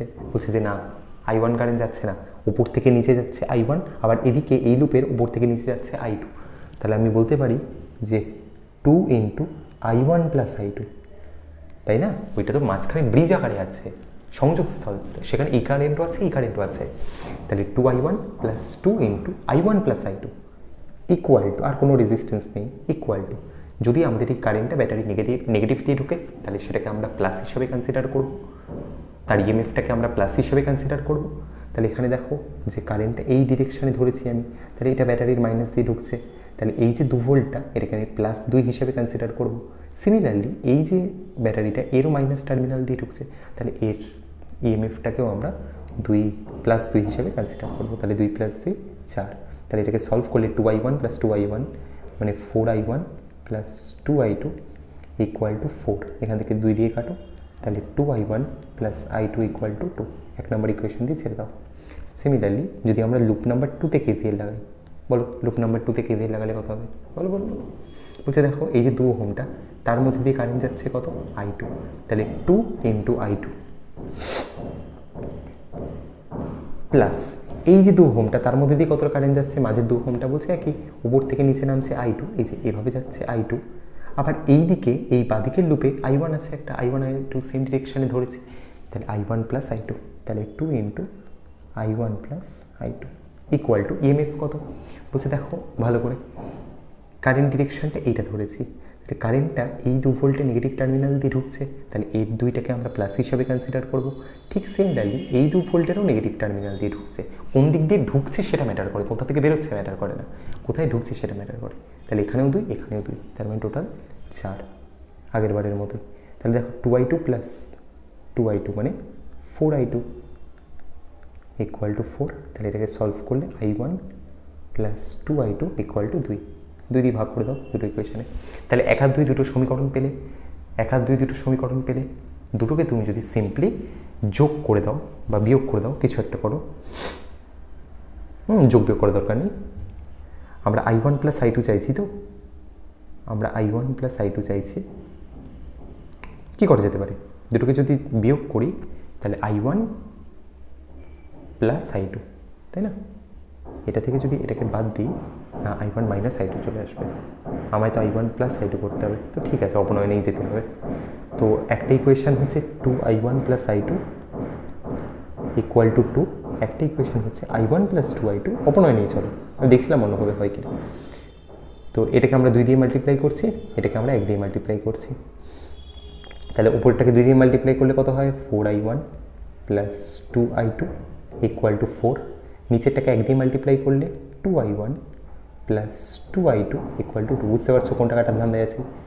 বিয়োগ করে দাও, বিয়োগ করে দাও, বিয়োগ করে দাও। 4i1 মাইনাস 2i1 মানে 2i1 plus 2i2 minus 2i2, 2i2গুলো কেটে গেল, 4 মাইনাস 2, তাহলে i1 equal to 1 ampere. i1 এর মানটা যদি আমি বসিয়ে দিই যে কোনো একটা ইকুয়েশানে, ধরো প্রথম equation 2i1 plus i2 equal to 2, এখানে যদি আমি i1 এর জায়গায় 1 বসাই তাহলে 2 প্লাস i2 ইকুয়াল টু 2, তাহলে এখান থেকে i2 ইকুয়াল টু 0 অ্যাম্পিয়ার। তাহলে দেখো দুটো ইকুয়েশান আমরা পেলাম এবং সেই দুটো ইকুয়েশানকে সলভ করে আমরা ফাইনালি পেলাম যে i1 তার মান 1 অ্যাম্পিয়ার, i2 তার মান 0 অ্যাম্পিয়ার। তাহলে দুটোকে যদি আমি যোগ করে দিই, কারণ i1টা উপর থেকে নিচে নামছে, i2টা উপর থেকে নিচে নামছে, তাহলে i1 প্লাস i2 যদি আমি করি তাহলে i1 plus i2 equal to 1 plus 0 মানে 1 অ্যাম্পিয়ার। বোঝা গেছে আশা করি? Right answer is 1 ampere. এইভাবে আমরা অঙ্কটা করব। প্রথম লুপে একবার কেভিএল লাগাও, এই ডিরেকশানে কারেন্ট ধরে, তুমি চাইলে দুটো ডিরেকশন সেম ধরতে পারো, এটাও ক্লকওয়াইজ এটাও ক্লকওয়াইজ ডেফিনেটলি, আবার এটাও অ্যান্টি ক্লকওয়াইজ এটাও অ্যান্টি ক্লকওয়াইজ, যা তোমার ইচ্ছে। তাহলে i1 নিলে 2i1 plus 2 into i1 plus i2 equal two, এখানেও নেগেটিভ দিয়ে ঢুকছে, তাহলে 2 প্লাস 2 মানে 4। সেখান থেকে সমীকরণ পেলাম 2i1 প্লাস i2। দ্বিতীয়বার সমীকরণ পেলাম যে i1 plus 2i2 equal to 2, এটাকে 2 দিয়ে গুণ করলাম, তাহলে 4i1 plus 2i2 equal to 4। 1 দিয়ে i1 প্লাস এক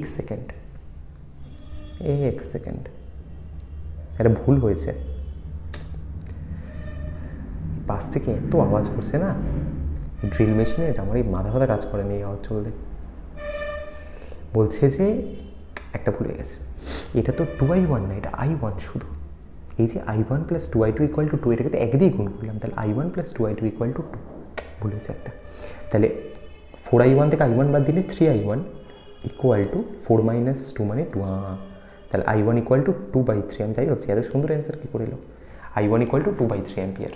সিমিলারলি I1 এর মানটা যদি আমি যে কোনো একটা ইকুয়েশনে বসিয়ে দিই, like 2I1 plus I2 equal to 2, এখানে যদি আমরা বসিয়ে দিই তাহলে I2 পেয়ে যাবো। তাহলে I2 equal to 2 minus 2I1, I1 মানে 2/3, 2 ইন্টু 2/3 4/3, 3 দুগুণে 6, 3 দুগুণে 6, 6 মাইনাস 4 মানে 2, তাহলে I2 ইকুয়াল টু 2/3। ব্যাস, তাহলে net current I1 plus I2 যেটা ওরা আমাদের জিজ্ঞেস করেছিল ক্যাপিটাল I, সেটা মানে 2 ইন্টু 2/3, মানে কারণ 2/3 প্লাস 2/3 তার মানে 4/3 ampere. This is our right answer.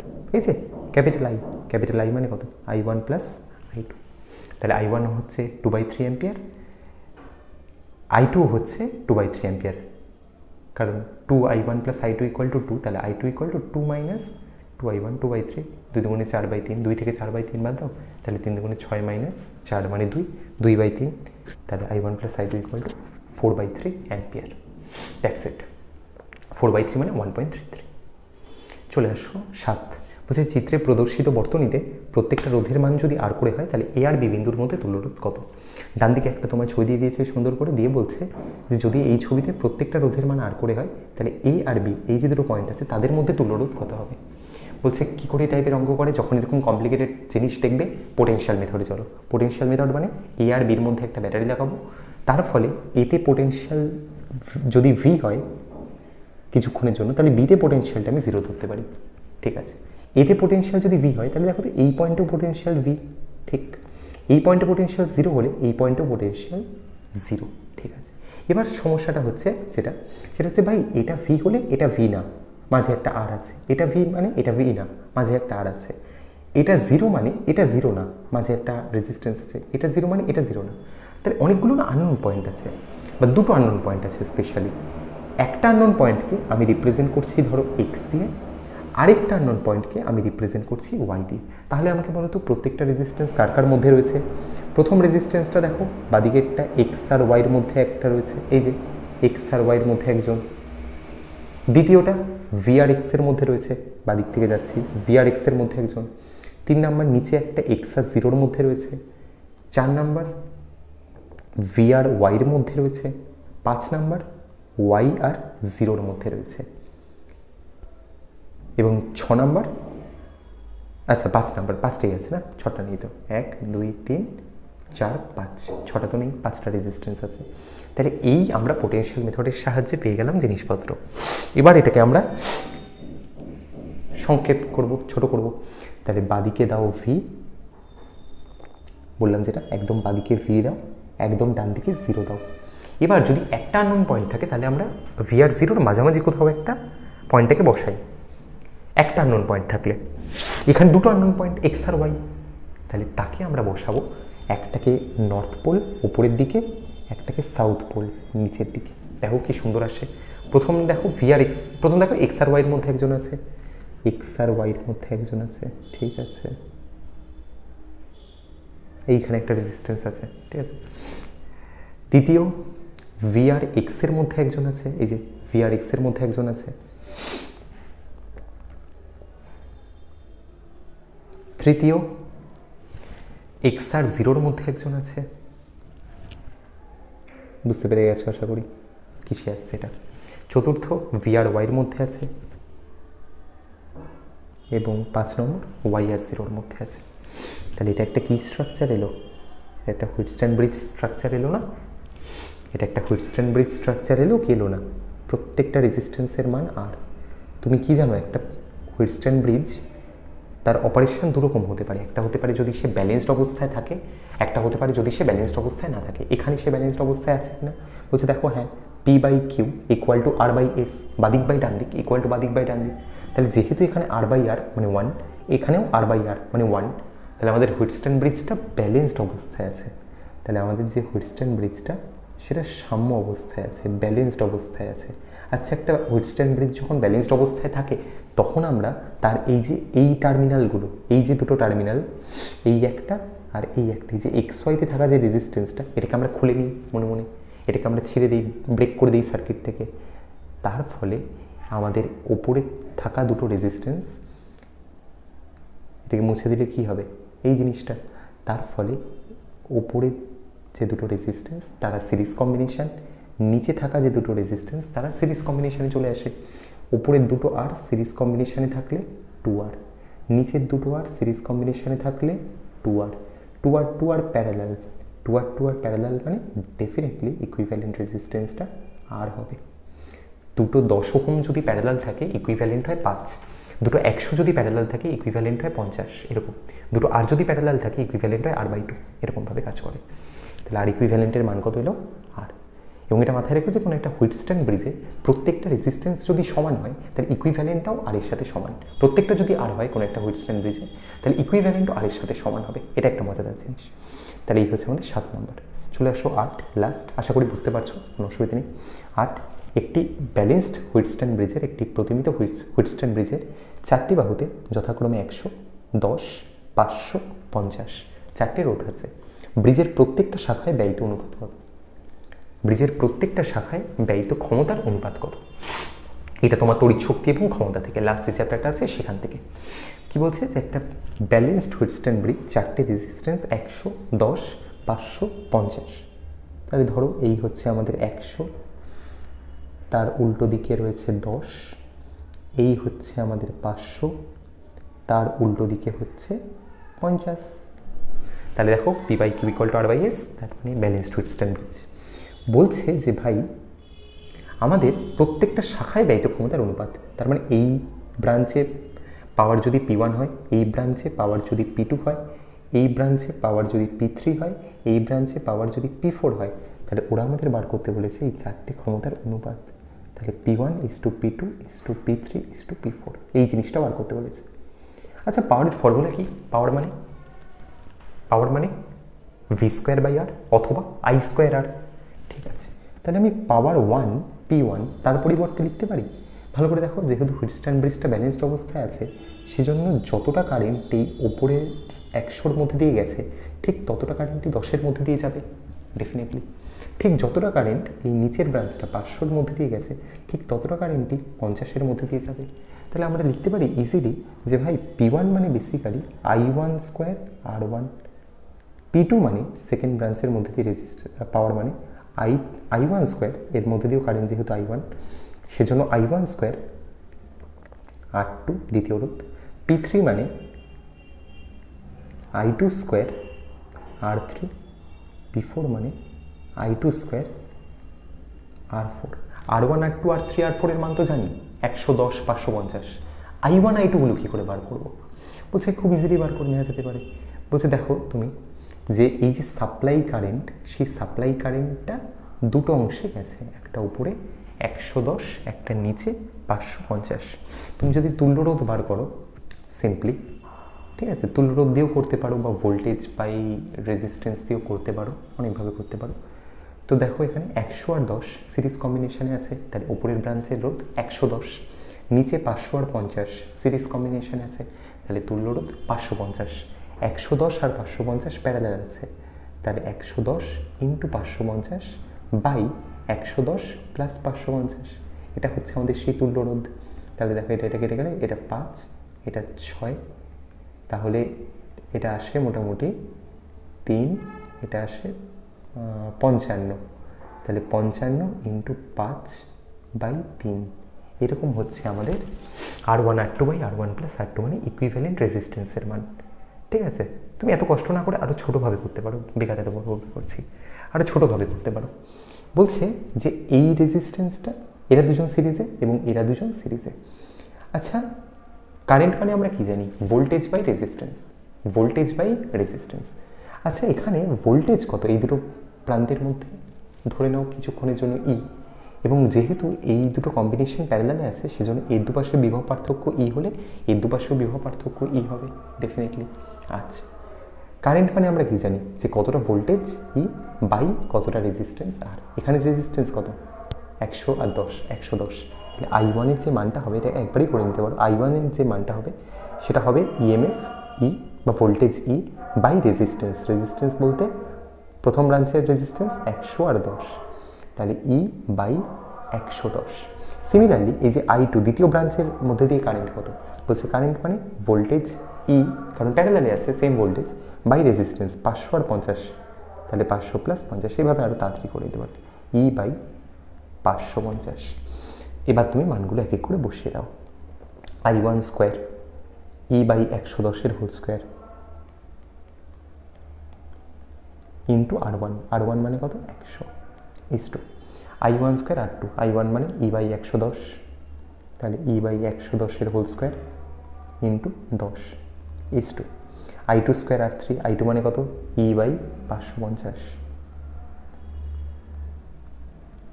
তার whole square into 500 is to E by 550 তার হোল স্কোয়ার ইন্টু 50। এই অ্যান্সারটা করে আমাকে কমেন্টে জানাও যে কত আসছে, দেখি কজন করো তোমাদের মধ্যে। এই অ্যান্সারটা করে কিছু না, এখান থেকে প্রত্যেকটা ই স্কোয়ার ই স্কোয়ার ই স্কোয়ার ই স্কোয়ার কেটে গেল, 550 550 100 থেকে সব কটা করে 0 কেটে গেল, 110 স্কোয়ার 110 স্কোয়ার 0 0গুলো কেটে গেল, 550 স্কোয়ার 550 স্কোয়ার, এটা 550 হবে, 550 স্কোয়ার, এখান থেকে এগুলো কেটে গেল, তোমার 0গুলো সব কেটে গেল, দিয়ে ফাইনাল অ্যান্সার কত আসে সেটা আমাকে কমেন্ট করে জানাও। অতএব P1 is to P2 is to P3 is to P4, এই চারটে পাওয়ারের রেশিও কত এটা আমাকে কমেন্ট করে জানাও। বাকি আজকে আর কিছু নেই, আজকের লাস্ট অঙ্ক এটাই ছিল। তো আজকের ক্লাস আমরা এখানেই শেষ করছি। এর পরের দিন নেক্সট দিন আমরা ম্যাগনেটিজম, EMIAC এবং ইলেকট্রোম্যাগনেটিক ওয়েভ, এই যে তিনটে চ্যাপ্টার আছে সেই তিনটে চ্যাপ্টার থেকে বেস্ট নিউমেরিক্যালগুলো করবো। কালকে রাতে অথবা পরশুদিন সকালের মধ্যে তোমরা ভিডিও পেয়ে যাবে, এর থেকে বেশি দেরি হবে না। ঠিক আছে, আজকে আর দেরি করবো না, চলো টাটা।